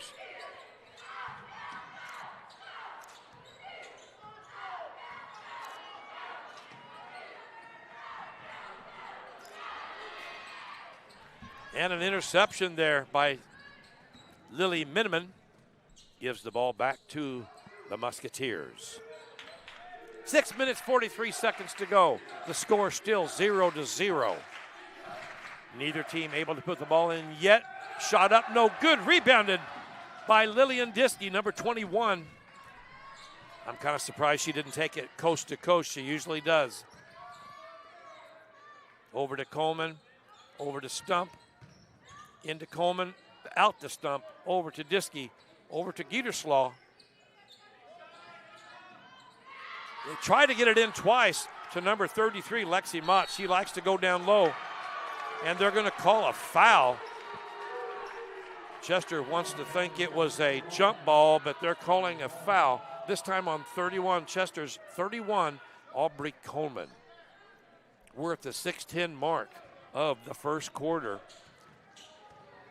Neither team score. I'm sure that Redbud is wanting some payback tonight. When the two teams played on January the 12th, it was Chester 46 to Redbud 30. I'm sorry, 46 to 30. Jackets won at Redbud. So I'm sure Redbud has ideas of coming here. A great move inside by number 24, the first points of the game. Jessica Stump. Chester with a 2-point lead at the 5:30 mark.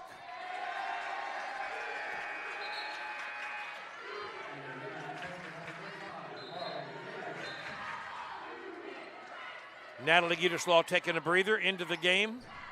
For Chester is number 35. She's been starting ever since Riley Lawhead was sidelined for 6 weeks with a broken leg. Marley Caby, number 35, is into the ballgame. She's the usual starter for the Yellow Jackets. She has been since Riley Lawhead took a break with a broken leg. Literally took a break.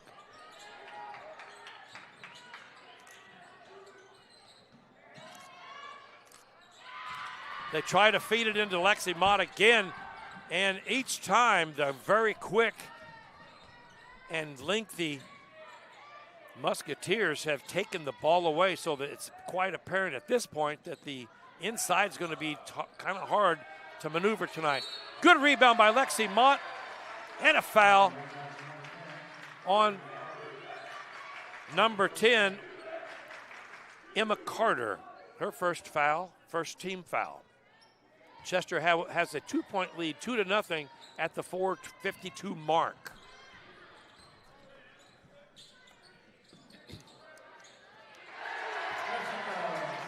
Jessica Stump for another basket inside. It's the Jessica Stump show so far tonight.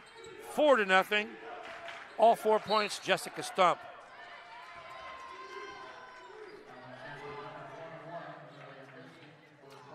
Foul on Chester's number 21, Lillian Diskey. That's going to send to the line for the Musketeers.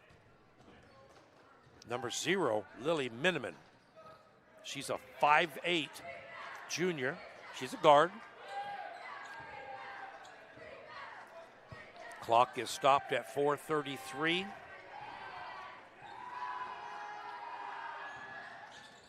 Ball up and out. Rebounded by Lillian Diskey. This time she is going coast to coast.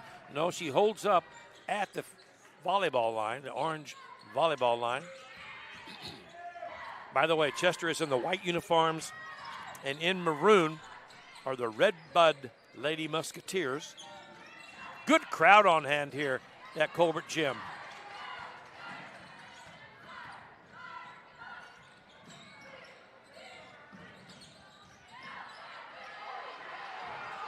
Tell you what, Red Bud is swiping, and they look like they're swatting flies out there. They're going to get some fouls eventually.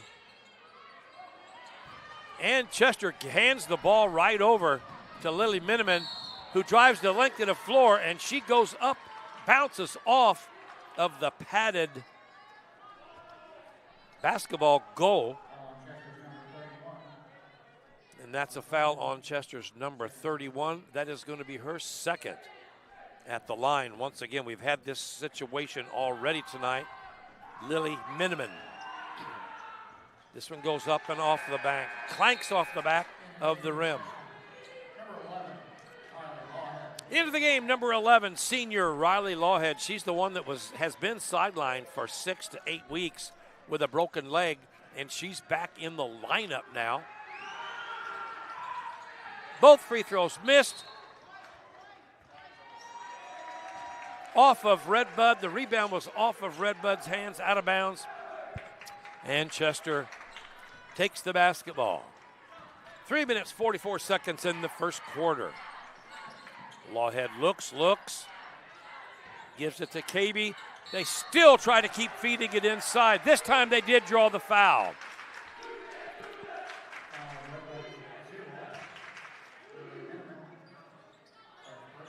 Foul on number 0, Lily Miniman.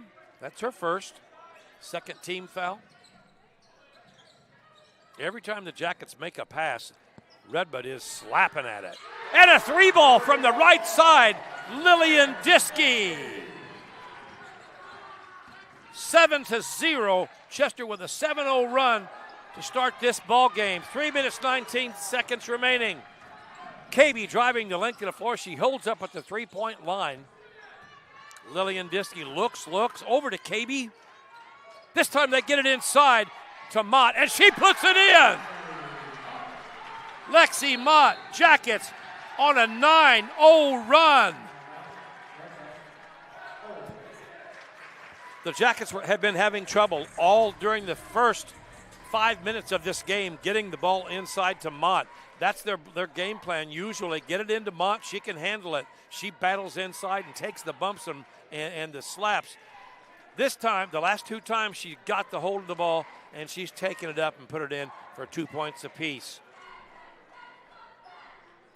Jessica Stump with 4 points. Lillian Diskey with a big, huge 3, and Lexi Mott with a 2, and she had to fight hard for that because the defenders were right on her. She's going to be drawing the fouls this evening. At the 3-minute mark, Chester leads 9-0 here on senior night.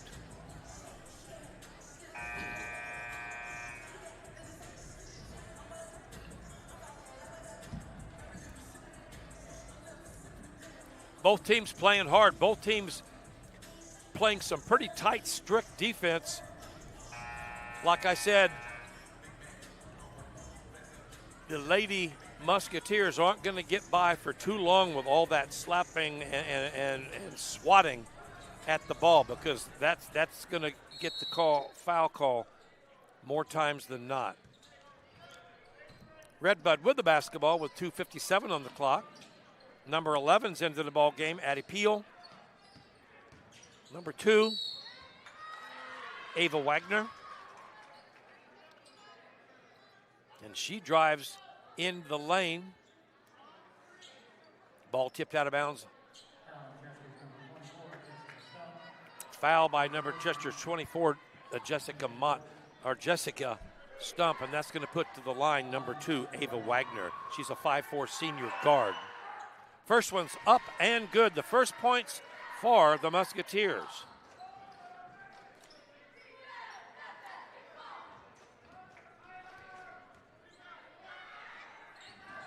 Makes the first, misses the second. The score is 9-1 at 2:45 in the first quarter. Lawhead looking, gets it out to KB. Over to Diskey. Over to Stump. Stump's not afraid to take it in. Before she started her drive, however, to the basket, she took a stutter step, and that was a turnover on traveling.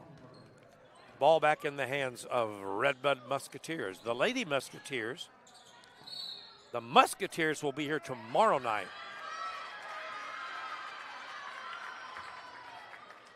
And that was a basket by number 0. And a foul on Lexi Mott this time. And that's going to send to the line number 0, Lily Miniman, with a chance to make the three-point play, and she did. Score is 9-4 now. Redbud on a 4-0 run.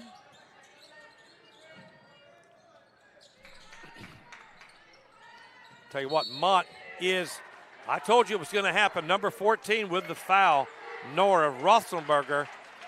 She's not going to get by with pushing and shoving on Mott like they have been the whole night. I'm not going to say that Roethlisberger's been doing it the whole time, but there has been a lot of pushing and shoving on Mott. Mott gets the pass, puts it in for 2.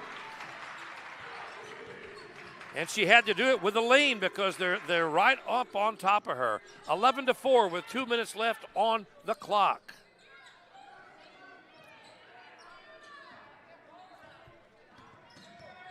Redbud with the ball. Redbud in the maroon uniforms with white numbers. The Jacket defenders have been doing a good job of keeping it out of the inside. A shot up by 0, Miniman, no good. Rebounded by KB, takes it the length of the floor. And she's going to get the call for a charge. I'm not quite sure. I didn't think the feet were planted. I didn't see much contact, but anyway, that's what the referee saw. That's what the referee called, and we go by what the referee says. 1 minute, 30 seconds on the clock. Chester up 11-4 over the Redbud Lady Musketeers.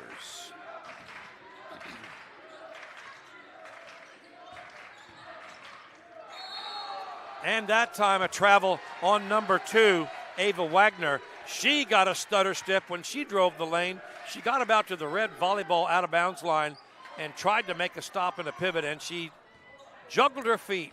Ball goes back to Chester with 1:11 on the clock. Nice pass inside, made it into number 24, Jessica Stump. She couldn't get her shot to fall. Wagner drives the length of the floor. 0 with a shot off the right side. She hits the back side of the backboard. It didn't go out of bounds. Redbud kept the ball. 3 ball off the top front by Ava Wagner, no good. And this time, a pushing foul on number 15, Kendra Errett. That's her first. Team's 4th. And some substitutions. Out of the game, number 0, Miniman. Number 2, Ava Wagner into the game. 14, Nora Roethlisberger. Number 11, Addie Peel. Number 15, Kendra Errett. Looks like number 13, Julia Willen for the Musketeers. Jack has tried to feed it inside again among 3 maroon jerseys, which didn't work. A 3 ball off the side by number 4, Brooke Groman. She was one of the ones that just now came in. Now it's 11-7. Stump puts the ball up, gets her own rebound, and sticks it in.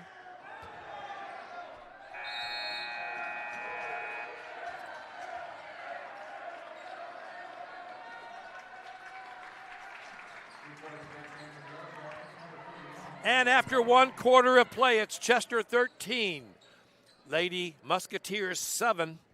A hard-fought first quarter. A lot of action out there, a lot of back and forth. Both teams playing with a lot of heart. But Chester with the lead at this point. Going into the second quarter, Chester has 6-point lead, 13-7.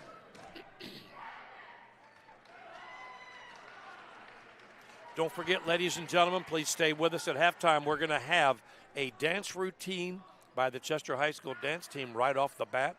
And then we're going to talk to the Chester High School counselor, Jill Meisner, and she's going to tell us some very exciting news about a young lady who received a very, very nice scholarship from Southern Illinois University, Carbondale, yesterday at an all-school assembly.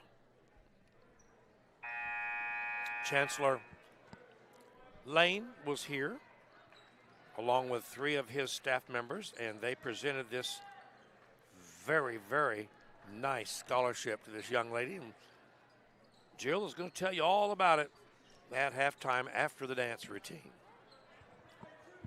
So to start the second quarter, it's going to be Redbud. Inbounding is number 11, Addie Peel.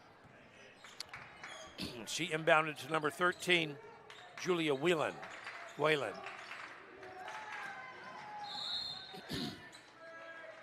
Redbud couldn't keep the handle on the ball. It rolled out of bounds on the opposite side of the court. And Jessica Stumple inbounds to number 21, Chester's Lillian Diskey. Jackets with the basketball. Jackets are in the white. A nice feed inside to Jessica Stump.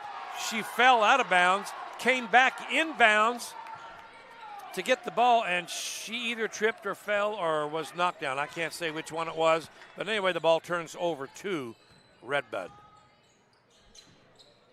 We're at the 7:30 mark. 30 seconds into the second quarter here at Chester High School. It's senior night.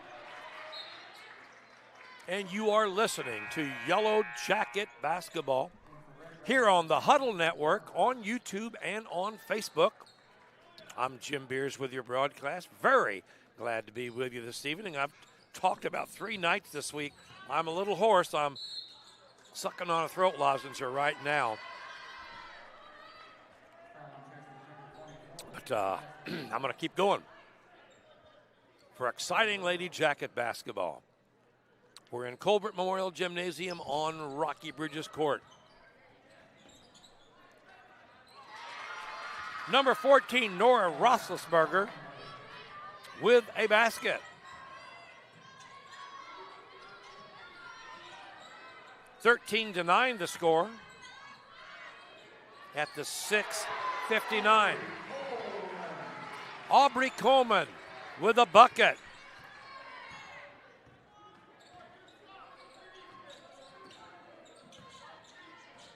(15-9) Jackets. Redbud with the basketball. They're getting inside to number 10, and there's going to be a walk. Emma Carter had the ball. She thought she had an open view to the basket, and the Lady Jackets closed in. She stutter stepped and traveled with the ball. Ball goes back to the Lady Jackets. Jessica Stump to Lillian Diskey. Stump over to KB. Out to Coleman, over to Diskey. Jessica Stump thought about it. And she, number 33, Chester's Lexi Mott for 2. She is having to work hard for every shot tonight because the Lady Musketeers are all over her.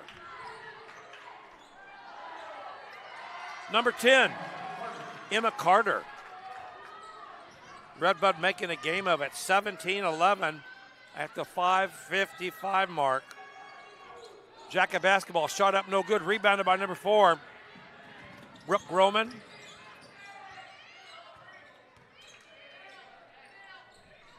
Redbud with the ball with 5:40 on the clock. A 3 ball off the right side, it's good. Number 2, Ava Wagner. 17-14.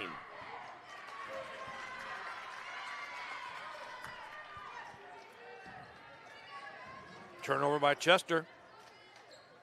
Ball goes back to Redbud. Redbud can tie with the 3 right now. 5:29 on the clock. The Lady Musketeers have had a little bit of success here, and it's going to their confidence. They are shooting the ball well. A drive in the lane by number 2, Ava Wagner. Loose ball.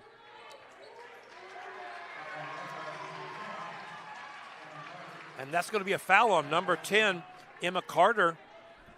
and that's going to be her second. Ball goes back to Chester. 5 minutes, 11 seconds remaining in the first half here in this exciting, hard-fought game so far. Coleman to Diskey.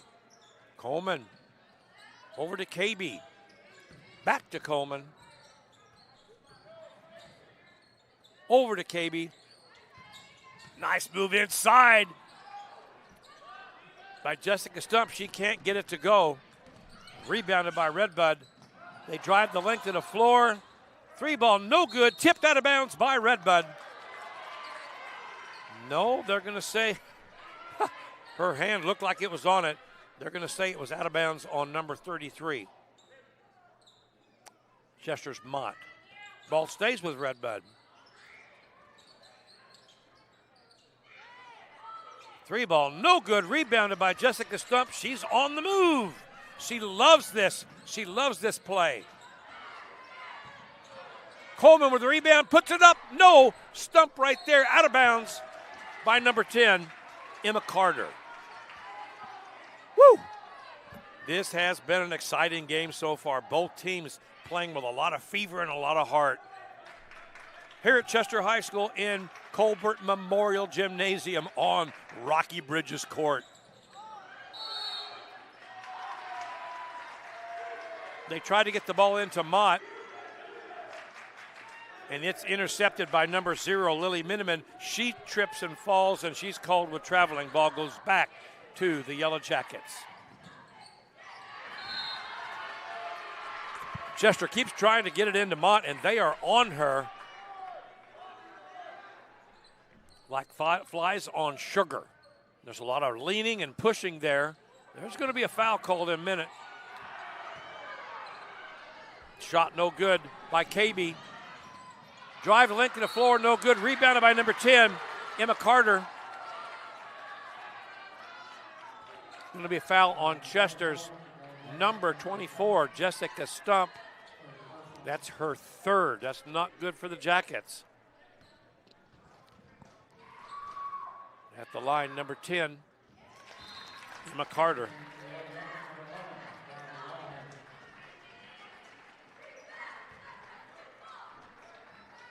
Four minutes, 10 seconds on the clock. A lot can happen here. That gives Redbud 15. Jackets up by only 2 now. They were up by 8 earlier.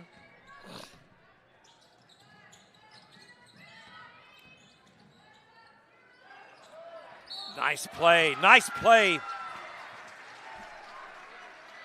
Riley Lawhead at the head of the key. She sees Aubrey Coleman making the cut. She gets the pass into her, and Coleman is hacked on her shot. The shot doesn't fall, but she's at the line for 2 shots. First one up, and in and out.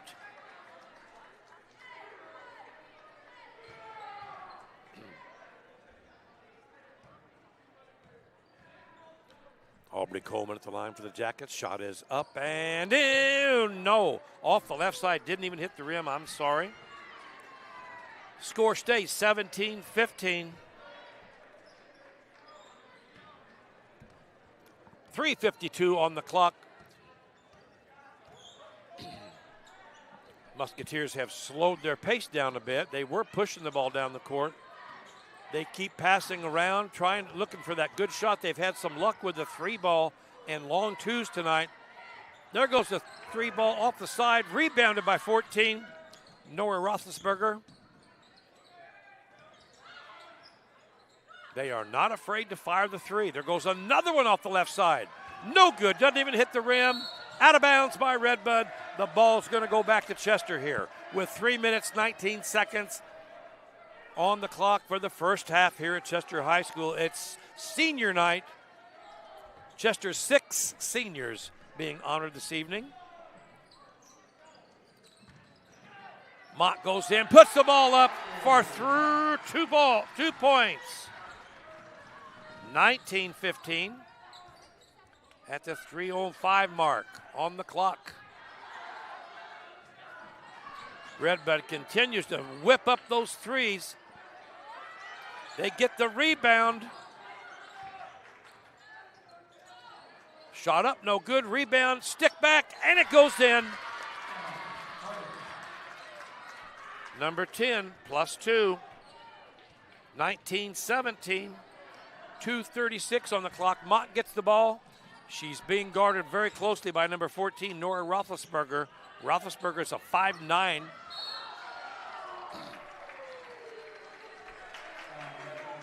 Riley Lawhead tries to make a move on down the right side, and she is hacked. Foul on the floor, not a shooting foul.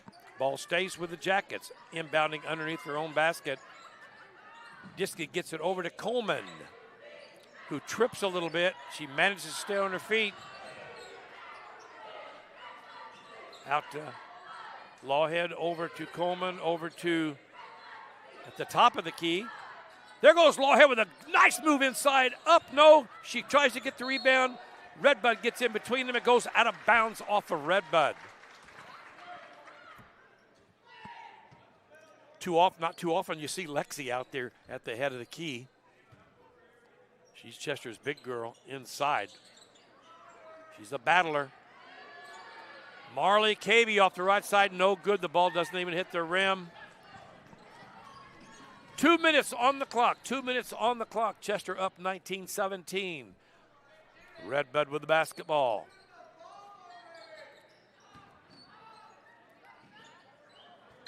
Ball tipped out of bounds. That's all right. Nice deflection by either Mott or Lawhead. I couldn't tell. One of the two tipped it out to break up the play, however. 1:44 in the first half. Another three ball goes up. No good, but they rebounded by number 14, Nora Roethlisberger. Number 14 makes the basket to tie the ball game at 19-19, and she's going to the line for a free throw here at the 1:38 mark. Will she take the lead? No, she misses. It's a tie, but Redbud rebounds. Redbud's getting awfully many shots off of each possession. And they just keep shooting until one goes in. There goes another one.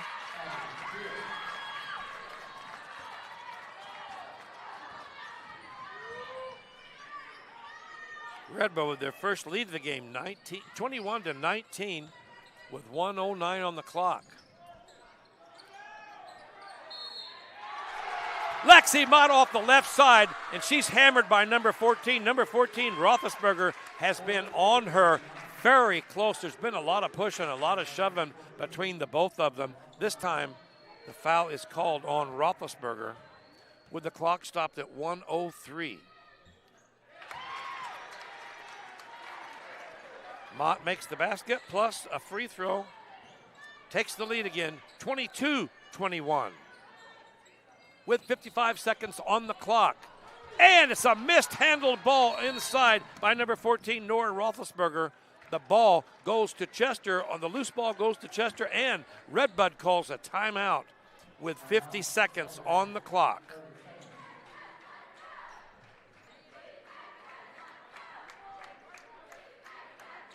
This has been a sudden change of weather here in the gymnasium in the last 4 or 5 minutes of this second quarter. Redbud has come alive. Redbud is, they're shooting 3 after 3 after 3 till finally one goes in. The Jackets are not getting the rebounds. They need to box out and get that rebound, because Redbud's are going to shoot it till they make it if they continue to have the possession. Chester has the possession right now with 55.8 seconds on the clock. We'll see what happens. Jessica Stump inbounds to Diskey. Stump over to the side to Cavey. They get it inside, and literally Lexi Mott had 3 defenders on her. Shot up. Stump with an amazing rebound. Mott goes up a second time. It goes in, and she's fouled. Lexi Mott, +2. with 29.5 seconds on the clock before the halftime. And that's going to put Lexi Mott at the line into the game. Number 22, Natalie Gieterslaw. She's in for her rebounding and her tough defense, I'm sure, because she is a fighter inside.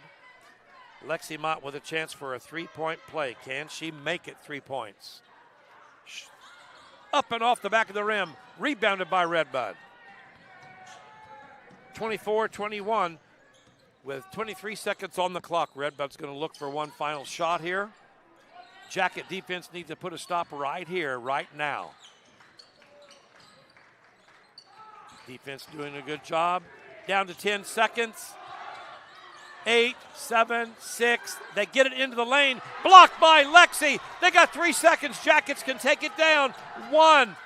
And they don't get a shot off. Jackets do not get a shot off, but they do defend the shot by the Redbud Musketeers, and the horn sounds with Chester leading 24-21. Whew, I'm out of breath. What a first half of basketball here tonight. People that came to this game, they are getting their money's worth. And now to start the halftime presentation, we have the CHS dance team, and that includes Hayden Cartwright, Anna Helvey-Ehring, Southern LaChance, Megan Zimmer, Aubrey Petrowski, Macy Van Zant, Katie Werner, Jaden Burt, Grace Irose, Justice Mattingly, Peyton Mull, Kennedy Norton. They are coached by head coach Adrienne Kern. She's assisted by Bailey Mizuraka and Emily Roth.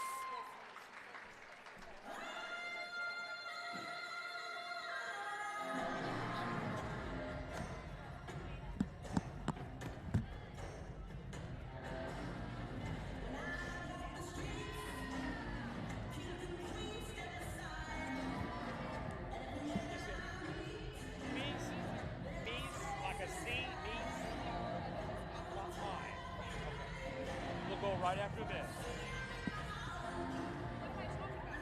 Huh? We're talking about the scholarship thing. I've already kind of primed them a little bit.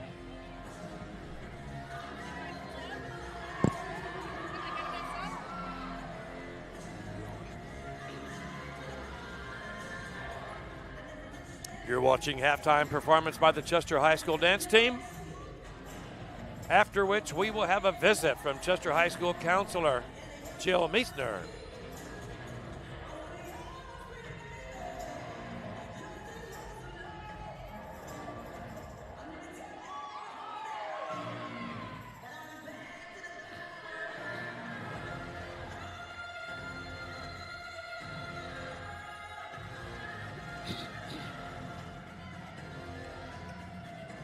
A week ago Wednesday, these girls danced down at Southern Illinois University Carbondale for their halftime entertainment when SIU hosted Northern Iowa.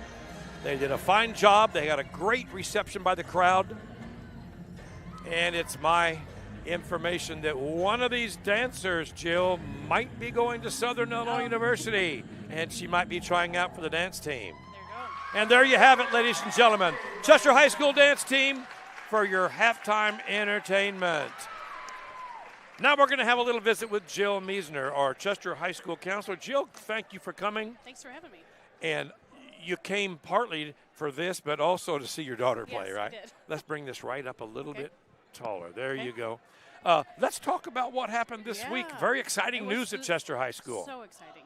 It was Tell me awesome. all about it. So in December, we got a phone call, and SIU said, hey, we're going to come and we're going to surprise one of your students with a Chancellor's Scholarship. And I said, do we have to keep this a secret? And they said yes. And that was the hardest secret to keep. So the Chancellor Scholarship is the most prestigious scholarship you can get. And Riley Myers, our senior, got that on February 3rd this week. The Chancellor himself came in to present her a check for full tuition, room, board, and everything she needs. It was amazing. That is super fantastic. I was here. Thank you for calling me to have me come out and cover that, because that was big, big news. I don't think in the history of Chester we've ever had anybody with either the presidential scholarship or the Chancellor Scholarship. yeah. That covers tuition, fees, Yep. food, Yes, board. Yep. And you know, a lot of times people talk about, oh, we're going to get free tuition. Tuition is not the big deal. No, it's the room and board and food. And fees. Yes, And fees. yes. Every hour costs, I Yes. don't know what it is nowadays. Yeah. But for this young lady who is a quality young lady, and you said her mother came, tell me this little story. Didn't her mother say, am I here because my son, they're twins, Yes. my son and daughter are in trouble? She just wanted to make sure that it wasn't an in trouble thing, that it was a good thing. So you. it was a very good thing. I got pictures of her walking down the stairs after they called her name, and I got her on the floor, and the mother was in tears. She was in tears. What an honor, though, for a Chester High School student to have the Chancellor Scholarship. Well, it's a chance to change your whole life, really. You know, to exit college debt-free is amazing. So. And I think not to talk too personal about her, but I think it's a well-deserved Oh, for sure. and much needed scholarship. Yes. I saw the big check, $108,000, and she's holding that big thing out there. I tell you what, a fantastic thing. Good job for you. I know you had to apply for that. Riley did apply for that. She put in the work. I had to submit a recommendation for her, but it was rightly deserved, right? Riley is a great student. She's involved in her community. She is a golfer. Like, she's just an all-around good student. So it was an honor to actually write the recommendation for her. Great. Well, they say they're going to come back for signing day. When is that? I'm not sure. Okay. They haven't called us with that Okay, yet, April but, or early later May? in the year. Yep. So the Chancellor loves coming to Chester. He told me, he said, I love coming here because you support Chester so well here at Chester High School, and we're really, really happy to come up here anytime we can. So that will be a nice thing. He's a great guy. He is a good guy. And I think Mr. Bleckley and Mr. Lawhead, when they play the fight song and they get the kids all excited about it, it goes with the atmosphere. So it's easy to celebrate it. Now, I'll tell you, we tried to find Hayden the other day. Yes. She was in class, but I did talk to her stepmom, and she is interested in Southern. I talked to Hayden before she went on to dance her first time tonight. She said she has been accepted there. Good. And she's just trying to make the final decision. Yeah. And let's hope that we can get her going, so stay on her. We'll work on her. She said, I just don't know what to do next. I said, I know the lady that can make that happen. Make it happen. So Yep. make sure you talk to her next week. And if so, I'll talk to the dance coach. I see them every week at SIU basketball. I've already told her about Hayden, and she's very interested in having her come down and perhaps be on the team, or at least try out for the team. But I know Hayden. She'll make it if she goes. Good. Okay, I'm losing my voice. I'm going to take a break. Okay. You take a break. Thank you for Thank joining you. me. Thank you And for we having hopefully will talk again Yes. in a few weeks with more information. When more students go And to you're going SIU. to, did you email me that information about? Yes. Okay, the scholarship? Yep. Great. Okay. Thank you very much. Ladies and gentlemen, that was Jill Meisner, Chester High School counselor. She's the one that orchestrated that big $108,000 scholarship from SIU. Chancellor Lane came here on the 3rd, that was Wednesday or Tuesday, and made that presentation in front of the entire school. Thank you. Oh, we've got Mom here. You want to talk? Oh. Riley's mother was standing right behind us. We could have had her involved. You want to say anything? Okay, all right. I got her a box of SIU goodies together already. I'll bring it out to her Monday. All right, that was Riley's mom. I wondered who that was back there taking pictures and talking to, and it's Riley's mother, the scholarship recipient's mother. And she was really, really excited. Came to school thinking that maybe Riley and her twin brother were in trouble. They just called her and said, you need to come to high school today at 1:30. And she thought, oh my gosh, what have the kids done now? And it wasn't until the gym was filled with students, there were teachers all around, and the SIU people were on the court. And up until they said what they were here for and made the announcement of Riley Myers as the recipient of the Chancellor Scholarship, and Chancellor Austin A. Lane was here in person to present that to her. $108,000. That gives you the quality of student that Riley is. And she is a fantastic young lady, a lady of good character. She's a good student naturally. She got the scholarship, and she's also a very good kid. Okay, I'm going to take about a 1 minute. No, I'm not going to take a minute break because the buzzer just sounded for the teams to take the court. So I am going to take a few seconds break, and I am going to then get a drink, and we will be back in about 10 or 15 seconds while I get a quick drink here. Jackets have the basketball to start the third quarter, the second half, here at Chester High School on senior night.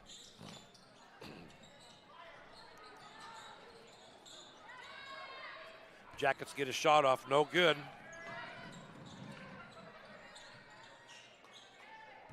Jackets up 24-21. It's been a hard-fought game.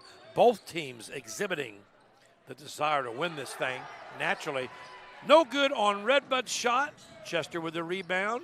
KB brings it down, gets it over to Coleman, out to Diskey. I'm waiting for Diskey to get hot because she can shoot the ball too. She's been a great three-point shooter, and she's not afraid to drive into the basket either. All of these seniors, not a one of them, the 6, is afraid to play basketball out there. There's KB with the 3 ball off the left side, no good. Tipped out of bounds by Redbud. It'll stay with Chester underneath their own basket. By the way, I'm Jim Beers with your broadcast. Very happy to be here tonight. It's been an exciting game, an exciting night with all the festivities. 3 ball off the right side. No good, and they try a long court pass to number 15, Kendra Arrett, and she wasn't even anywhere near it. It went out of bounds. Chester with the basketball again. Nobody's scored yet in this second half. We're at the 6:49 mark. There's a shot. 3 ball. Jessica Stump plus 3, 27-21. Missed shot by Redbud. Stump goes around the left side again. She loves that right side. I'm sorry, it was the right side, not left.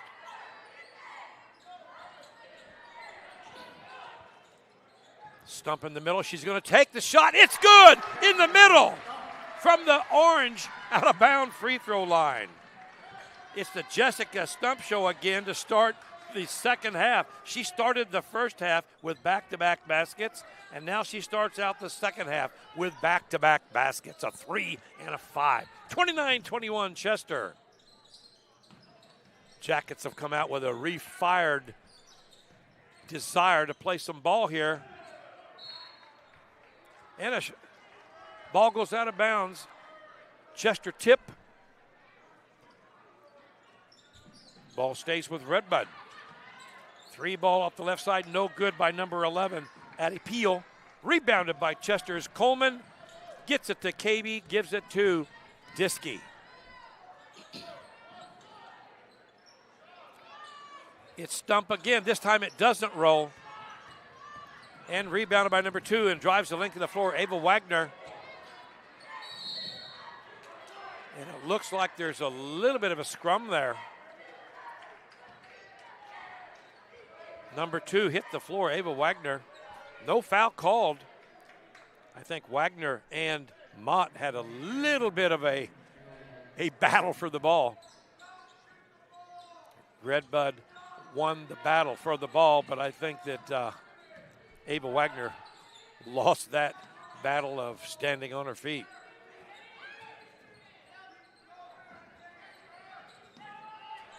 Redbud with good ball movement out there, trying to look for an open shot. This time, the hip of Lillian Diskey catches the Redbud player making the drive around the head of the key. 5 minutes on the clock. There's Stump again with another good defensive play. Stump reached out, grabbed the ball. She fell. She got the pass off, and they said that Chester traveled. on their trip down. They didn't even get it out of the three-point arc area. But excellent play by Jessica Stump. That girl is on fire tonight in many ways. Excellent defense, excellent offense, excellent rebounding, and 2 or 3 steals to make the match. 5:02 on the clock with this timeout.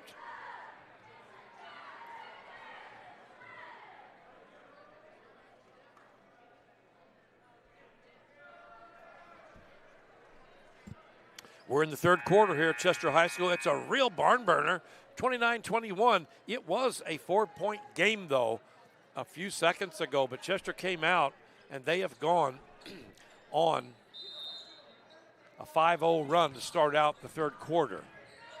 And that's all been number 24, Jessica Stump.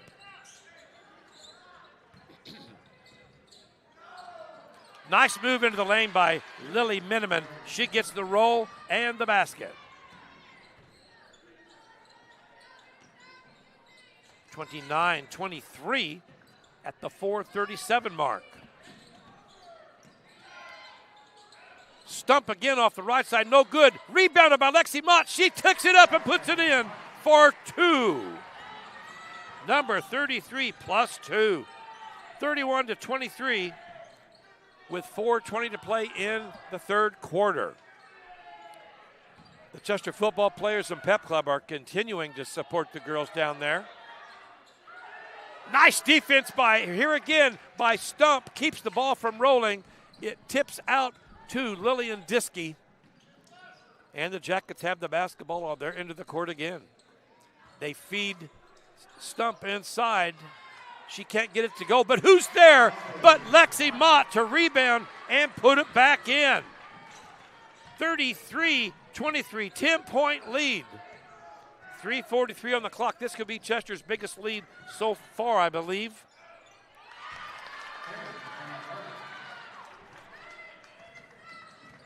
Basket by number 10, Emma Carter. 33-25 at the 3:24 mark. And the Jackets have the ball out of bounds. Ball goes back to the Redbud Lady Musketeers. This game has been going seesaw. I hope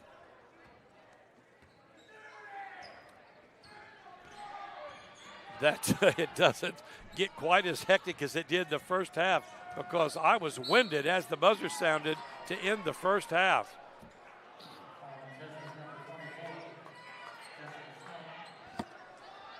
Foul on number 24, Jessica Stump. That's her 4th. Jessica's going to take a little bit of a break. And into the ball game, number 11, Riley Lawhead. She's been out for 6 weeks or more with a broken leg. She's back. I talked to her before the game and asked her if she was sure that she was ready to do this. And she said she feels good. She wants to do it. And she promised me that if it starts hurting, she will tell coach and go out of the game. I don't want her to ruin herself here in the last week of regular season. She's got a track season ahead, and she's also got the rest of her life in college to worry about. She's going to go to beauty school, she tells me. I asked her if she could do anything with my hair, and if you don't know me, I got a buzzed head. She said, I don't think I can do anything with that.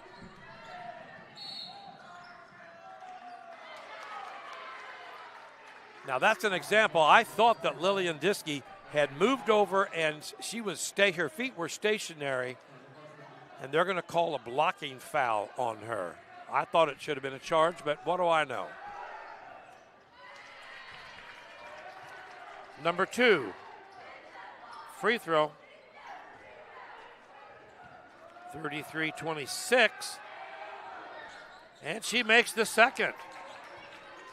33-27. Here they go. They're doing what they did the first half. Redbud is edging up. They're slashing away at that Chester lead, point by point.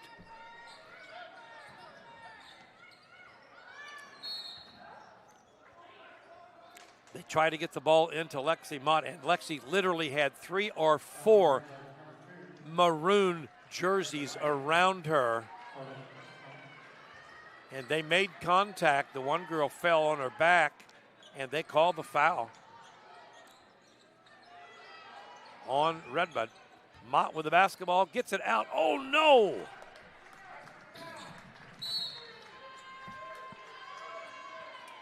Mott gets the loose ball, tries to pass it out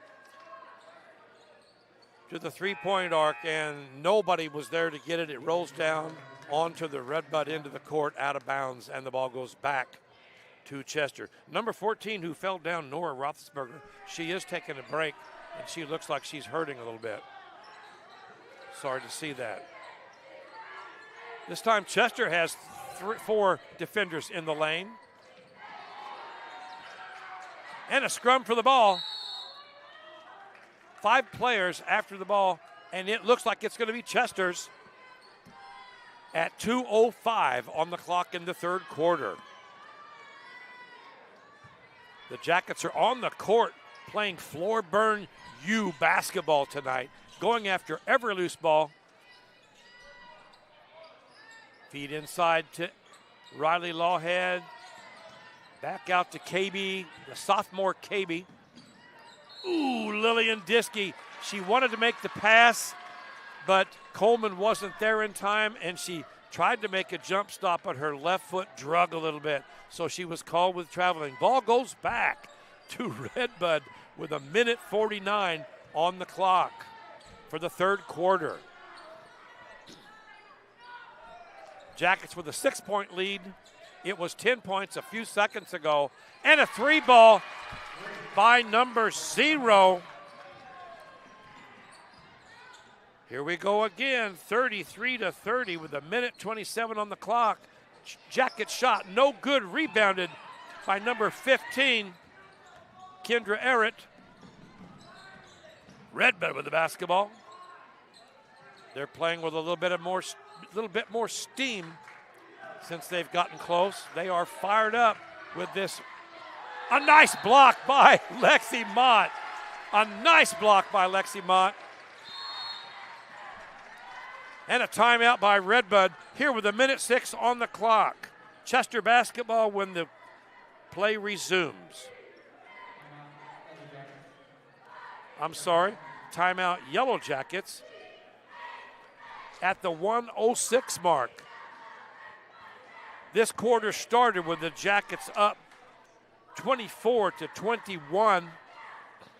Jackets made a big run to get a 10-point lead, 33-23 at the 3:42 mark. But now Redbud has taken a 7-0 run. With that last basket that Lexi Mott made, puts her in second place all-time leading scorer right behind Destiny Williams.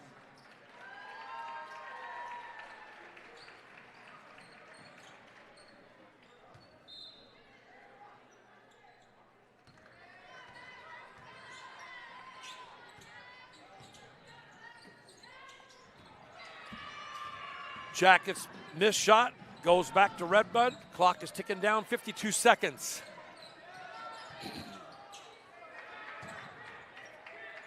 Miniman drives it off of her foot, but they recover.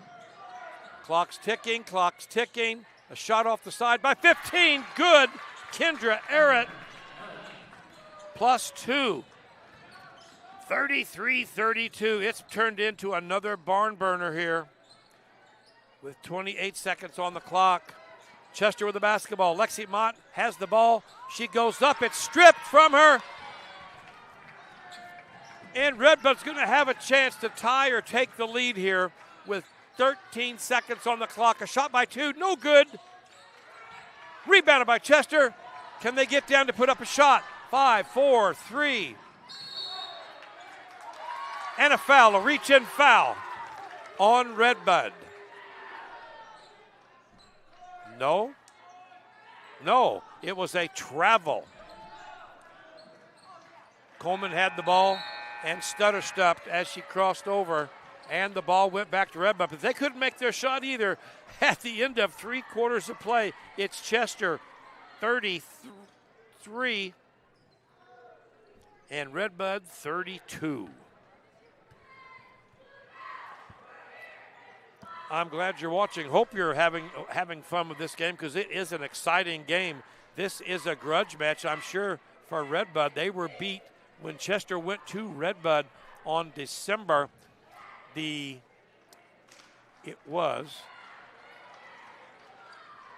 looking again. I keep losing it here. I guess it would help if I looked at the girl stats and not the boys. That's the problem.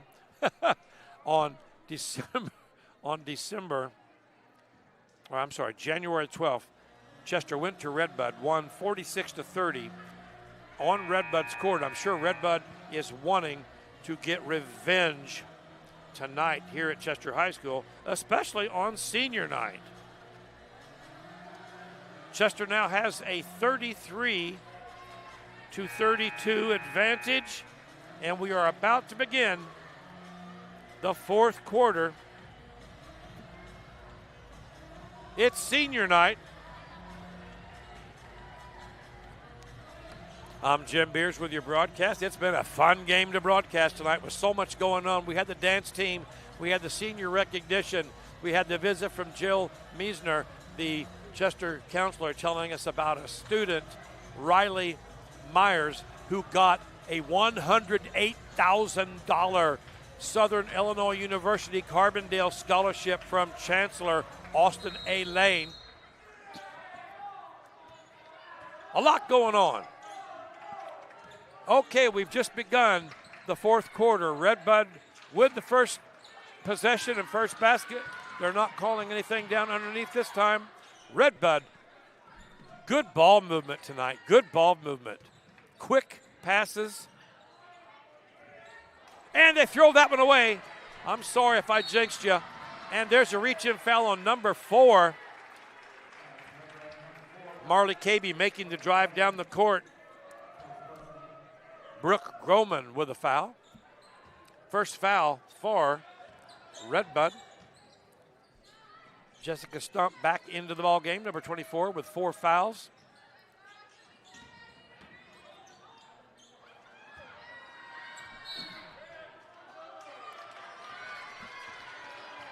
Tell you what, whenever Mott is surrounded by 3 defenders in the low part of the lane, it doesn't make much sense to try to lob pass her.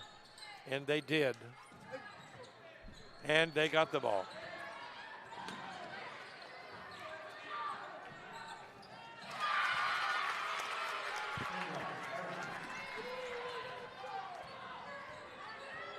Kendra Arrett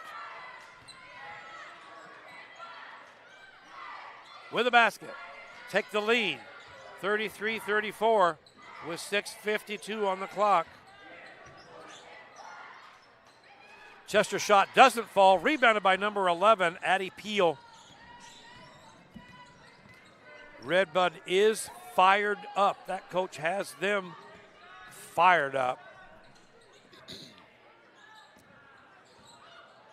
And they throw it right to Lillian Diskey, who's going to take it to the length of the floor. She tries to get the pass to go. Law! It is rebounded by Coleman, and she puts it in for 2. Gives Chester the lead back, 35-34 at the 6:10 mark. Redbud with the basketball. What a basketball game we have here tonight. And they throw the ball away. Number 13, Julia Whelan, tried to get the ball over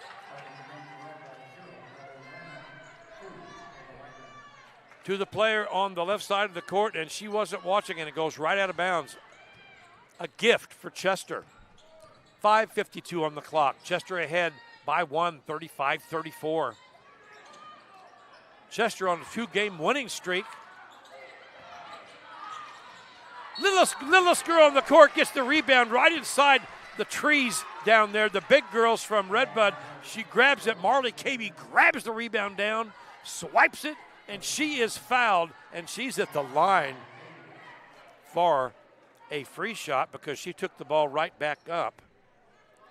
5:40. Marley Cabey, free throw. at the 5:40 mark.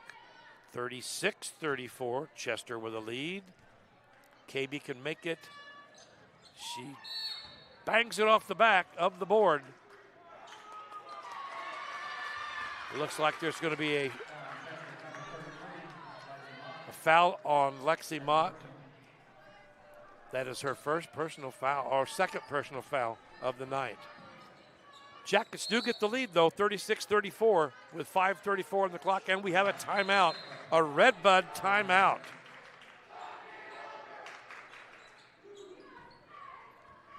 .34 on the clock. Redbud takes a timeout. Woo! And I'm going to take a sip of water. My throat is parched. Very glad to be bringing you this game. My name is Jim Beers. I'm happy to be here with you tonight. I'll be covering Southern Illinois University tomorrow night when the SIU Salukis, they're going to be hosting number one team in the league, Murray State. And it's going to be Mike Glenn night. They're going to retire the all-star from the 60s, Mike Glenn, or 70s. I don't know when he was there exactly. I remember the name. I remember him playing. But they're going to retire his jersey tomorrow night. It's also agriculture night at SIU. So there should be a lot of action down at Carbondale.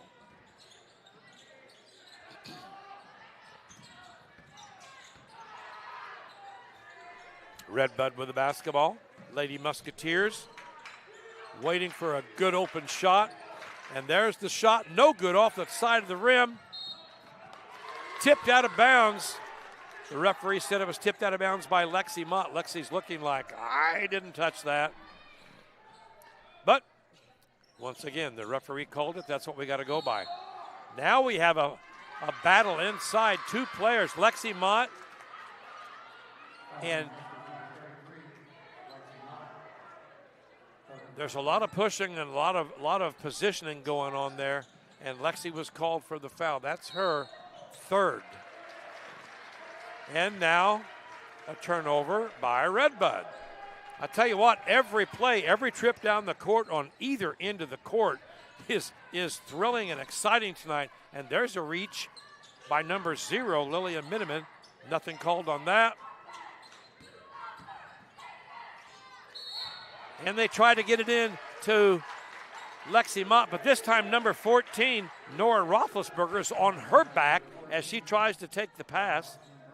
And that's a foul, third team foul.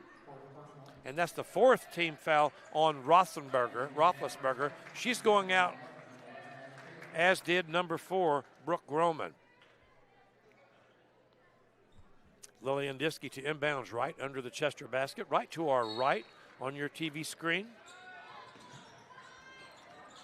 Coleman with the 3 ball, no good, rebounded by number 15, Kendra Errett.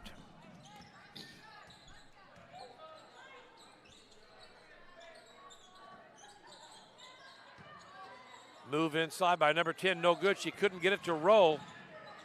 It's saved by number 11, Addie Peel. Ball still in motion by the Redbud Lady Musketeers. They keep passing the ball, looking. A trip down the middle and a layup, a literal layup by number 2, Ava Wagner.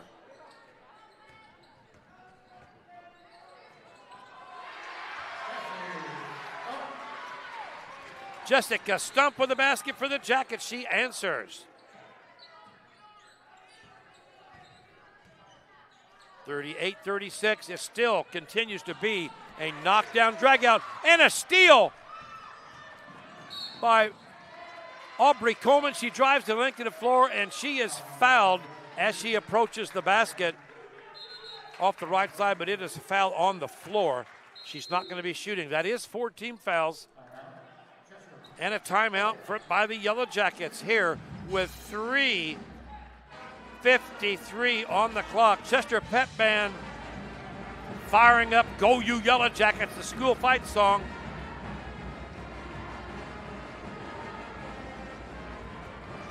And we have a barn burner. I'll tell you what, if you're at home, I hope you're having as much fun and excitement as we are here at Chester High School. This is a game for the record books, a game for the season. One of the most exciting and better games for Chester. Good fans on both sides of the court, Yellow Jackets and the Redbud Musketeers. We've got the full pep band, directed by Mr. Steve Colonel, along with a lot of the pep club members, a lot of the Chester football players there behind the south basket, and that happens to be the Redbud basket this second half. Yellow Jackets are going on the north basket near the scoreboard. And Chester will have the basketball here with 3:53 to go in the ball game. Chester with a 2-point lead.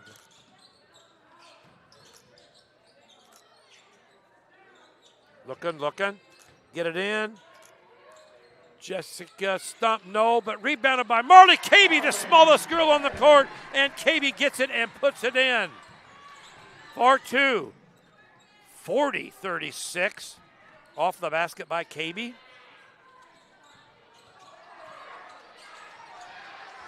And the Jackets take the ball away from Redbud. And a reach-in foul by Redbud, number 2, Ava Wagner. They've been doing that all night long. They started out the game doing that. They weren't calling it the first half, but they are starting to call it now, late in the ball game. Cannot reach in for the ball when somebody is driving, especially.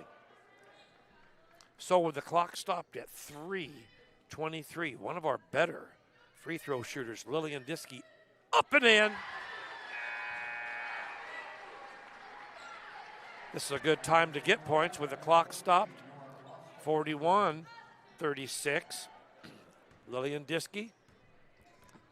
Her next one goes up and off the front of the rim, rebounded by number 10, Emma Carter for Redbud. She passes the ball all the way down, and Marley Cabey gets in the way, and she commits a foul on the reception from that long pass. Ball stays with Redbud on their end of the court. 3:17 on the clock. 41-36 to score. Foul on the floor, this time by a walk. I thought it was a walk. I didn't want to say anything, but she took a stutter step when she started to dribble, and the ball turns back to Chester with 3:12 on the clock. Jackets with the ball. 5-point lead. Marley Cabey with a shot off the left side, no good. Rebounded by Jessica Stump. She falls down. She hits the floor hard after she rebounded. Coach Mott calls the timeout just in time. Woo! What excitement here. Chester had to call the timeout because Jessica went for the rebound. She was off balance when she took possession of it, fell down on the floor.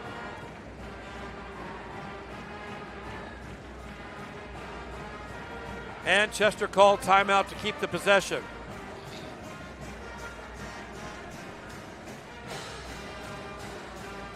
I tell you what, this game is going to probably go till the last seconds. Neither team wanting to give in, neither team wanting to give up. Jackets have edged ahead. 5 points. Chester's in the bonus now, so they will be shooting the extra shots the rest of the game.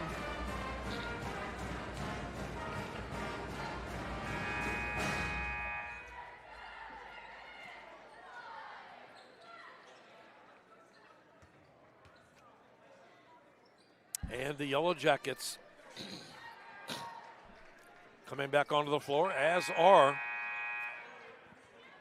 the Redbud Lady Musketeers. This is senior night at Chester High School here in Colbert Memorial Gymnasium on Rocky Bridges Court. Senior night.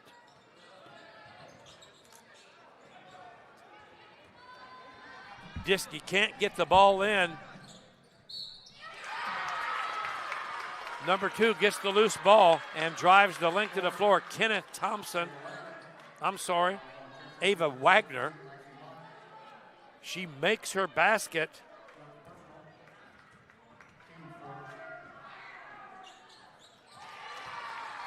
She makes the basket plus the free throw. She completes the three-point play. It's now 41-19 with 2:43 on the clock. Chester gets the lead, and every time so far this second half, the Redbud Musketeers have chipped away. Aubrey Coleman called for a foul on away from the ball. Once again, they're bumping, they're reaching, they're grabbing, they're fighting for position out there. Both teams, it's not one-sided. Both teams are fighting for position. Aubrey Coleman was called that time. 2:25 on the clock. Jessica Stunt broke that play up. I thought they were going to call the foul. He pointed at her, but he was just pointing that she is the one that tipped it out. Redbud with the basketball. 2 minutes, 17 seconds. The clock is tipping. We're almost down to the 2-point mark. Ooh, Coleman. Diskey tried to reach it. That time a floater. A floater by number 2. She loves that. She's made the last 2 shots.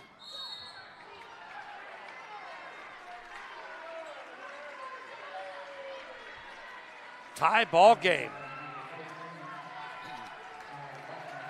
Foul on Redbud's 14, Nora Rothsberger. That takes her out of the ball game.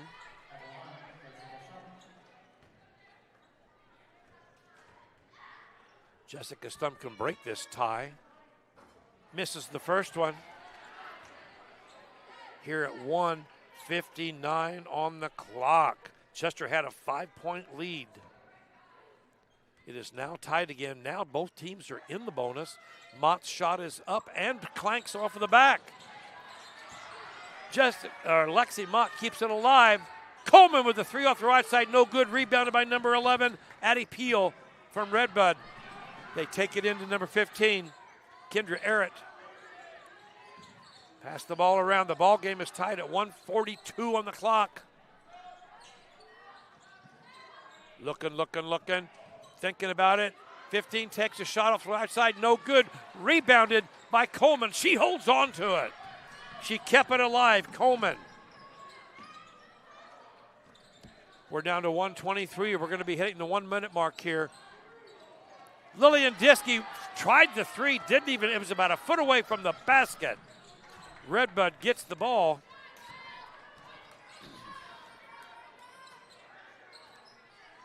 (41-41) at the 1-minute mark. 3-point shot off the left side by Lily Miniman. Lily Miniman. 44-41. Jackets down now. 47 seconds on the clock. Shot up, no good. KB puts it up and in.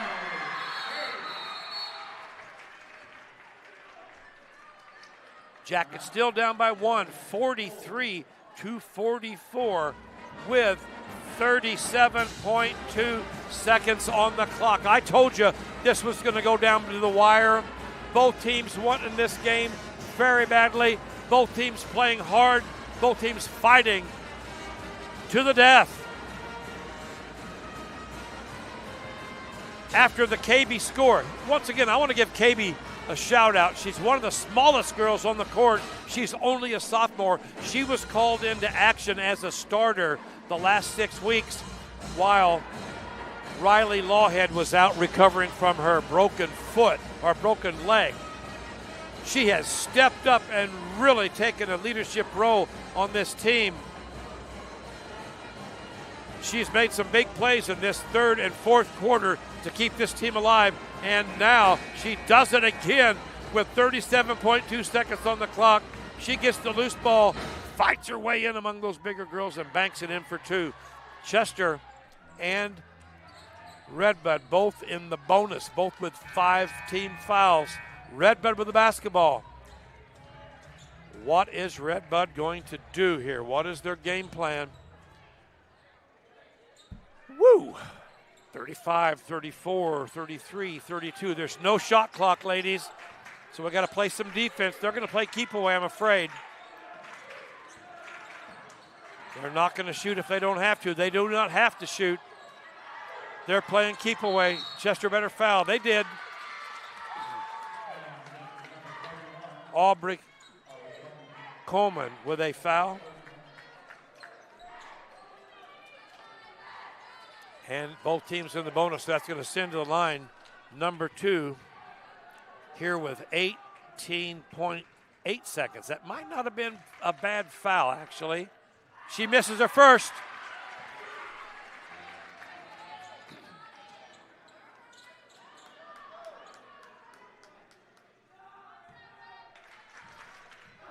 At the line, number 2, Ava Wagner misses the second. Chester gets the basketball. They get the basketball. And a blocking foul on number 0. Lily Miniman is going to send Lillian Diskey to the line for the Jackets. Woo, a blocking foul. Diskey had the ball. She was making the coast-to-coast run. Lillian Diskey at the line. One of the biggest shots of her life. She is one of our better free throw shooters. She can tie with 1, take the lead with 2. She gets 2 shots if she makes it. Misses the first one. It's up to Lillian to make this one and tie the ball game with 14.4 seconds on the clock. We may be going into overtime. Up and in. Lillian Diskey ties the game. 44-44. It's a tie ball game with 14.4 seconds on the clock. Redbud will have the basketball with 14 seconds. What will they do? Will they decide to play for overtime, or will they try the last second shot, risking giving Chester the basketball? Chester High School Pep Band playing Go, You Yellow Jackets. Fight, you Yellow Jackets. Go fight, win. What a basketball game this evening. I wish you were here. This is a fantastic game. Full of excitement. It's senior night. I just hope that the Lady Jackets can pull this one out to end the game.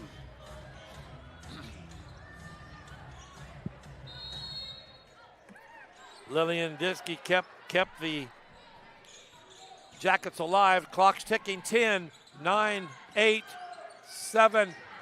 And here again, Marley Cabey, the smallest girl in the court, the sophomore, number 35. She breaks up the play, tips it out of bounds. 6.6. And there is a timeout with 6.6.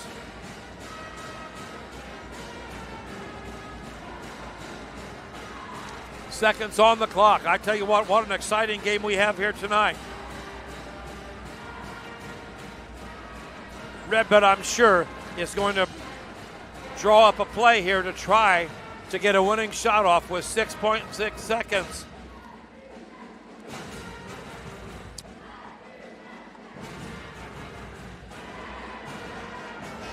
Both teams deserve a win tonight. They've both played hard. They have both come back from being behind. Chester has led most of this game.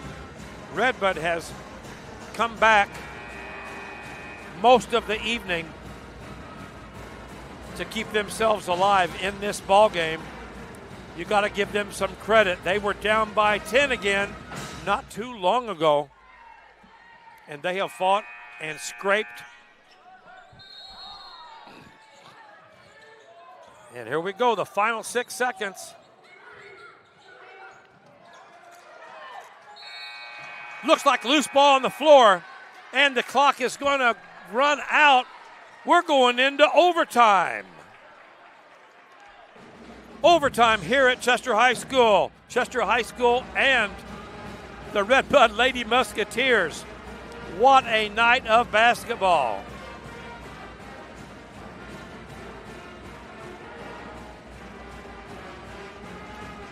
Hats off to the Yellow Jacket defense for breaking up that play. They did not get a shot off. Jessica Stump got her hands on the ball after the ball was loose for just a second as the clock expired.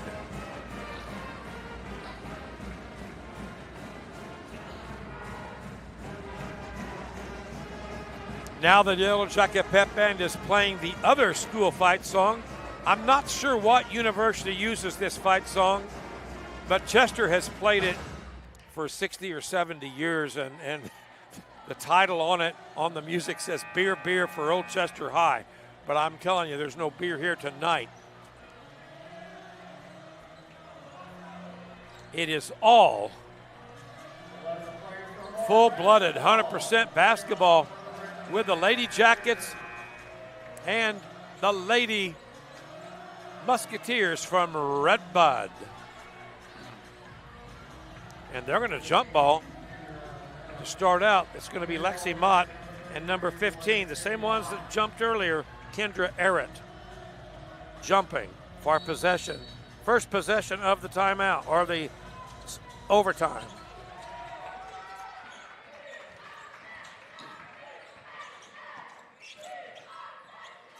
Chester with the first possession. Redbud tipped that pass a little bit. Nice three-point attempt off the right side by Aubrey Coleman. It bounced in and out. Redbud with the ball. We have 4 minutes on the clock for the overtime. We're down to 3:26.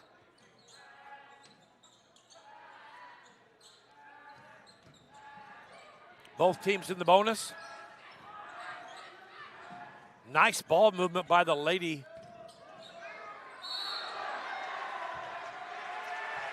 And the travel is called. She traveled on the lane. She drove in the lane, tried to make a shot, got her footing messed up, and took an extra step. Got ball pressure on the inbounder. Jessica Stump inbounding for the Jackets. 3:10 on the clock. And they call off the inbound pressure. Jessica Stump fires the three. Up and out, no good. Rebounded by Redbud's number 10, Emma Carter. And they throw the ball away. It goes back to Chester.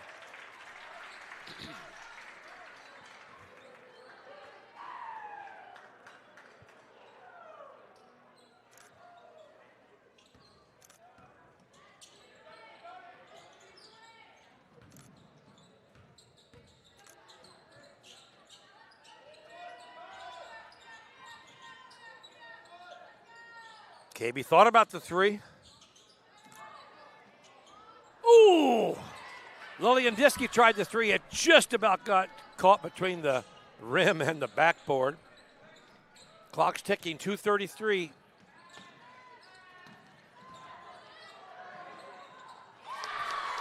Number 0, the first points of the overtime, +2. 46-44.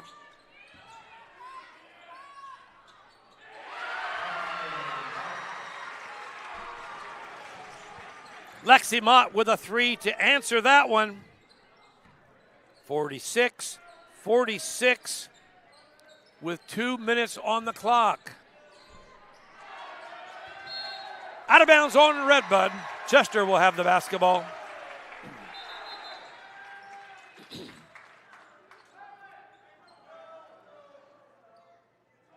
Referees are having a little conversation. Don't know exactly what that's all about.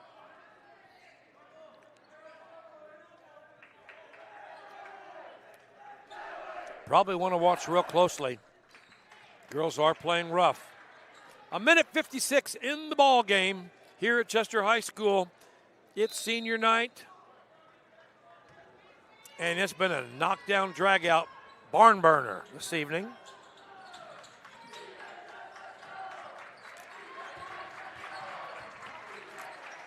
Jessica Stump with a shot, no good. Gets her own rebound, but there's going to be a foul, a reach-in foul.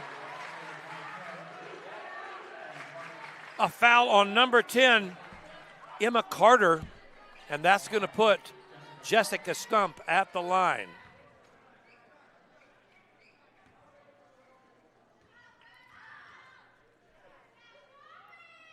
Jessica Stump up and bounces in and back and out. Jessica Stump with a chance to take the lead. Second shot is up and in. It took a big bounce, but she got it. Chester takes the lead 47-46 with 1:37 on the clock.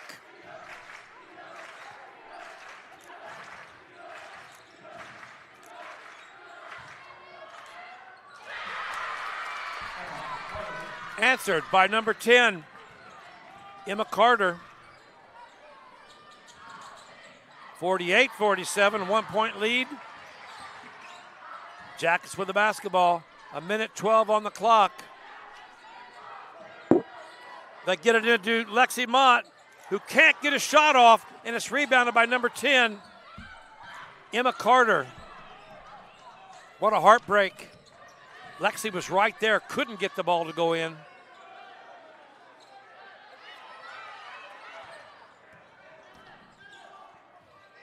We're in the same predicament we were in at the end of regulation.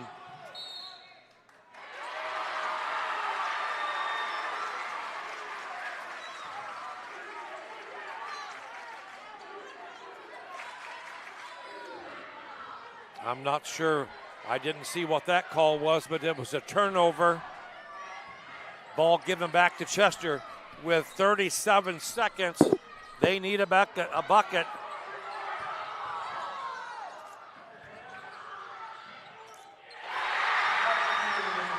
Lexi Mott does it. Number 33 for Chester, +2. 49-48 with 23.3 seconds on the clock.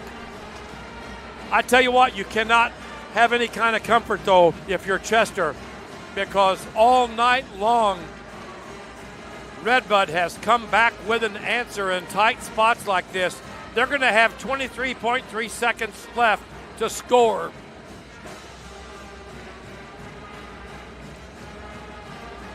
Will the Jackets be able to defend and win by 1?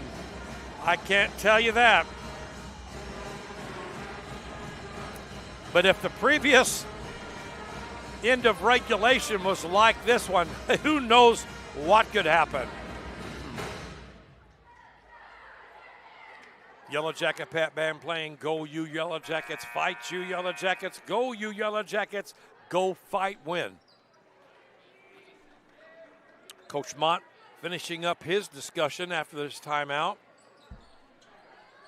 Redbud's already on the court. They have their play drawn up, I'm sure. Inbounding for Redbud is going to be Ava Wagner. To receive is going to be number 3,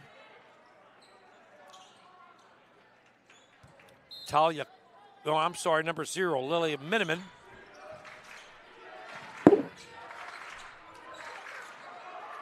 The shot's up, no good. Rebounded by Chester. And a foul. The shot was no good. Chester had the rebound and a foul.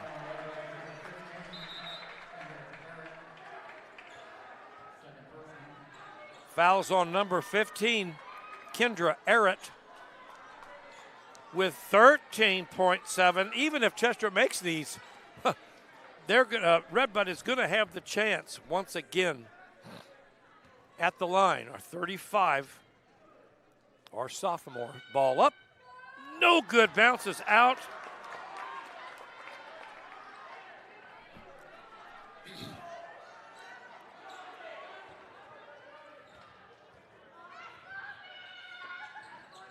And she makes the second. Marley KB makes the second. 50-48. Clock ticking down. A 3-ball off the right side. No good. Rebounded by Jessica Stump. And a foul.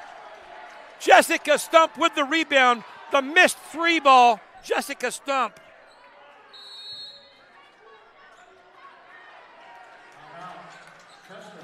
Timeout, Chester, with 5.5 seconds on the clock. Woo! With the basket, with the one-shot basket free throw by Marley Cabey, Chester takes a 2-point lead, 50-48, with 5.5 seconds remaining on the clock for this very exciting senior night basketball. And I tell you what, the seniors have played their hearts out this evening. What a way to perform on your senior night. If they can hold on for 5.5 seconds, they will have a sweep of the Redbud Lady Musketeers of the season. Chester won up there.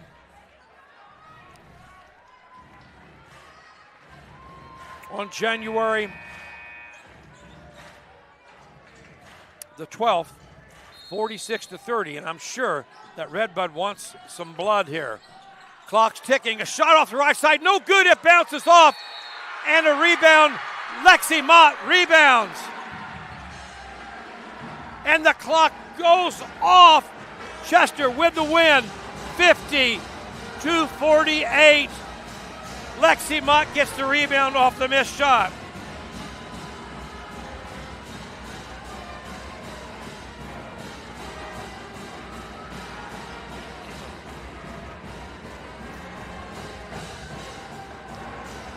And that is it. Senior night, a victory by the Lady Yellow Jackets.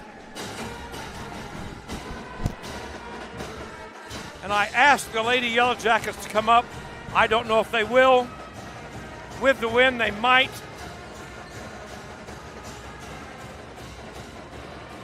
Looks like they are going to the locker room. But they may come up after they do their locker room. If not, enough said. Yellow Jackets play blood and guts ball. You got to give both teams credit, though. Redbud down by 10 several times and came back to challenge this team until the overtime win. What a basketball game this evening. What a senior night. My hat's off to the Chester High School seniors. My hat also off to the Redbud Lady Musketeers.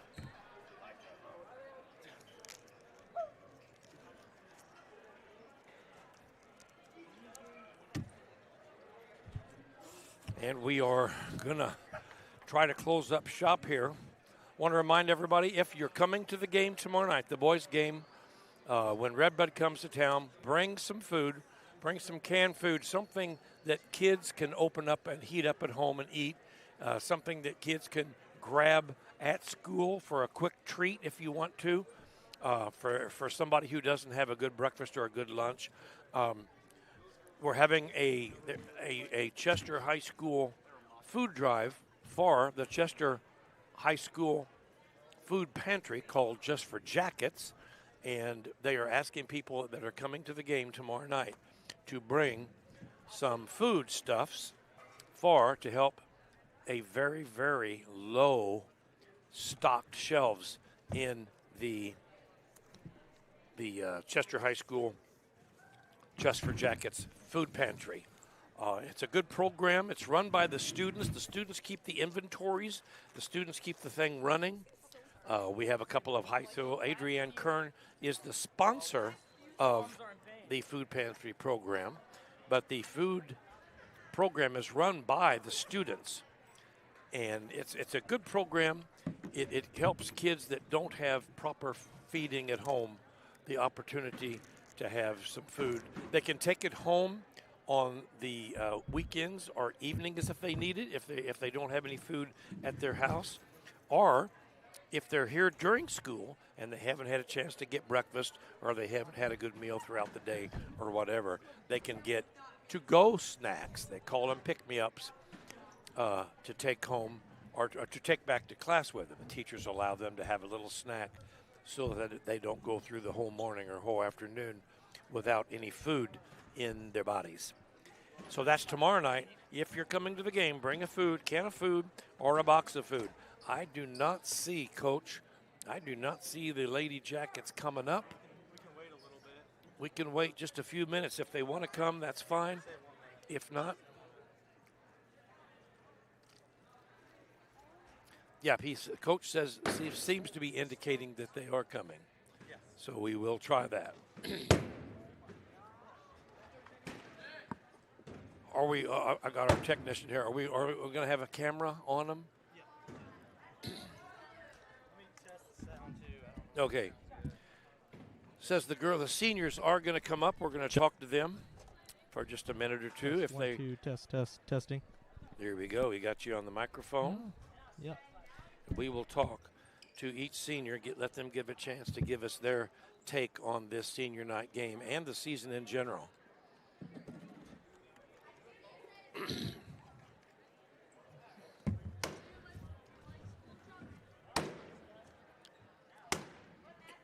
Are we going to be okay? Are we going to be okay standing? We'll get the girls up here if they come up. They may not make it up. I don't know. Coach said he thought they were.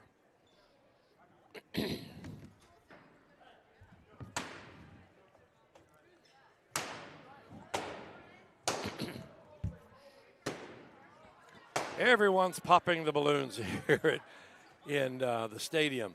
They have the balloon arch up there, which I think some seniors are going to be taking pictures up there after the game. Once again, Chester wins the ball game in overtime.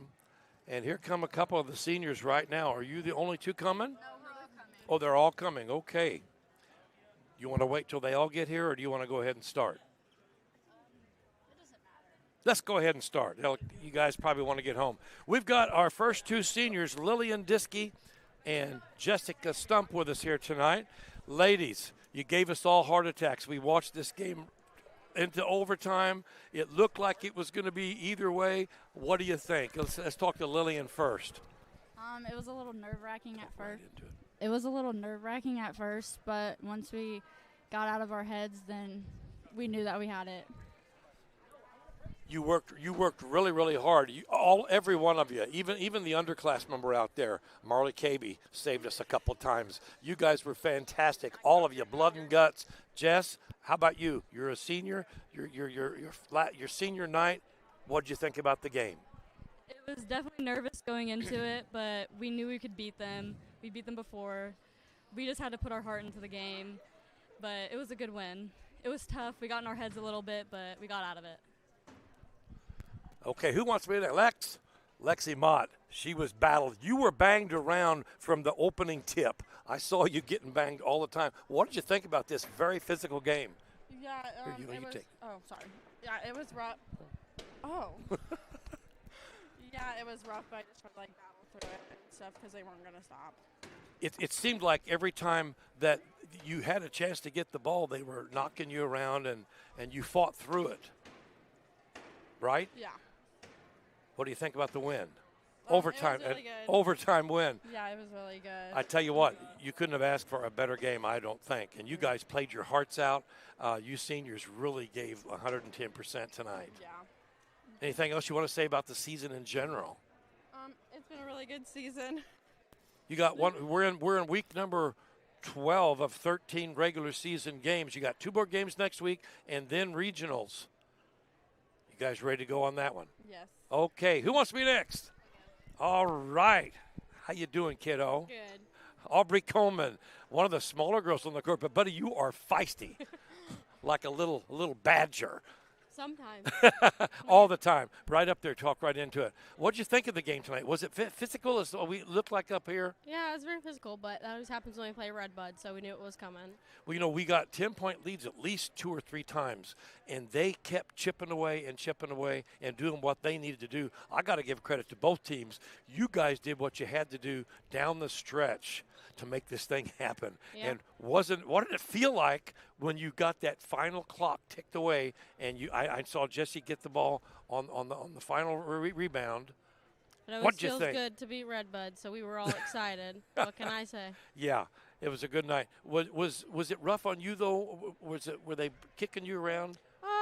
they had a few pushing and shoving here and there, but But it we was haven't seen before. it was physical, I think, on both sides, and you guys stayed Yeah. into it and really did what you had to do to win this thing. Yep. Well, thank you so much for coming up. I appreciate it. Thank you. Natalie Geeterslaw, come on up here. Riley, come on up. Natalie, you have played phenomenally the past several weeks. You've stepped up, you've stepped out. I've told you several times. Thank You're you. scoring. The girls don't want to be around her when she's out there. She's not afraid to battle for those rebounds. And what do you think about this game? It was kind of nerve-wracking, but You got the pulled it off. start this evening, Yep. and how was that? Talk right up there into it. It was really scary, but Was it? yeah, it's kind of nerve-wracking. Now, Riley, you've been out for how many weeks About 4. with your broken leg? I keep saying 6. It seems like 6 to me. It was before Christmas, wasn't it? It was. I got out January 1st. So Okay. It's just 4. So you're free now to play. How does I it am. feel after this? It feels good. It's Really? a lot better than it was. The game was very physical. I was kind of Yeah. worried about you there for a while because No, they were I feel good. Yeah. good. How did it feel to be out there on the court for your senior night? It was exciting. It was definitely. I was nervous. I didn't want to, mess up for my team, but it was good. I And had you, fun. I know that you were concerned. I talked to your parents. You were concerned about having to be on the bench, still injured at this time. But you got the Yeah. green light. Yep. How'd that make you feel? I was excited. I was ready to come back. Okay, fantastic. Now, Natalie, what do you think? It's a great end of the season almost. You got 2 more games next week, and then we go into regional. So you guys might have 3, 4 more weeks of playing. Yep. What do you think? Are we going to do it? Yeah. All right. All right. JKA. Any feelings on your part? Because you come off the bench usually, and in the rough times, and you always give 100%. You're out there. I don't think I've seen too many girls take the ball away from you. No. So it's got to make you guys feel good. Yeah. How does it feel? I know Grandpa was very he tight was- tonight. He was sad. He told me, he said, Jim, I don't know if I can get through this. So I said, you'll do it. I'm sad that I'm gonna have to leave him. Well, you won't be leaving him. You'll just No. not be out here on the court like everybody else. Well, I'll tell you what, congratulations, guys. This was a fantastic win. Now 2 more next week and then regionals. I hope we can win some regionals. Me too. All right. Thank you guys for coming up. I know you're tired. That was the entire senior class. That was the 6 seniors that were honored tonight, and we're very glad to have them with us. We glad you watched tonight. Glad you got to see a good game. I'm hoarse. I got to go home and drink something like, I don't know what I'm going to be drinking. Probably soda. I like a good cold Pepsi after a game like this. And so it's good to be with you tomorrow night. Don't forget, boys, we'll be playing Red Bud here tomorrow night again, and that is the night when they're going to have the food drive for the Just for Jackets food pantry. They have a food pantry up in the James F. Sharp cafeteria, and I keep saying cafeteria. The James F. Sharp cafeteria is where you can get a hot meal, but they have a food bank called Just for Jackets over in the James F. Sharp Media Center, and they keep foods there that kids can get throughout the day if they're hungry, or if on weekends they know they're not going to have any food at home, they give them a whole bag of foodstuffs. Easy stuff to fix. So if you come to the game tomorrow night, bring some canned goods, bring some boxed goods, bring some snacks, some things they can grab for quick energy here at school, and you'll get a free coupon for a free $3 bag of popcorn if you bring some food in. So thank you for listening. Our hats off to our technician, Aiden Black. Aiden, come on up here and say goodbye. I've been talking about you all season. You got to come up here and say hello to everybody. You're still not in. You got to come to my side over here, I think. Aiden, thank you for all you do. You've done this all season long for boys and girls. You've done it for football. And I brag about you. I talk about you every game. And it's really something. You're going to aeronautical school at SIU, and you learned to fly last year. And this year you've kind of changed your interest a little bit with mechanics. Yeah. So, I don't know what happened. I just decided to go be a mechanic instead of a pilot.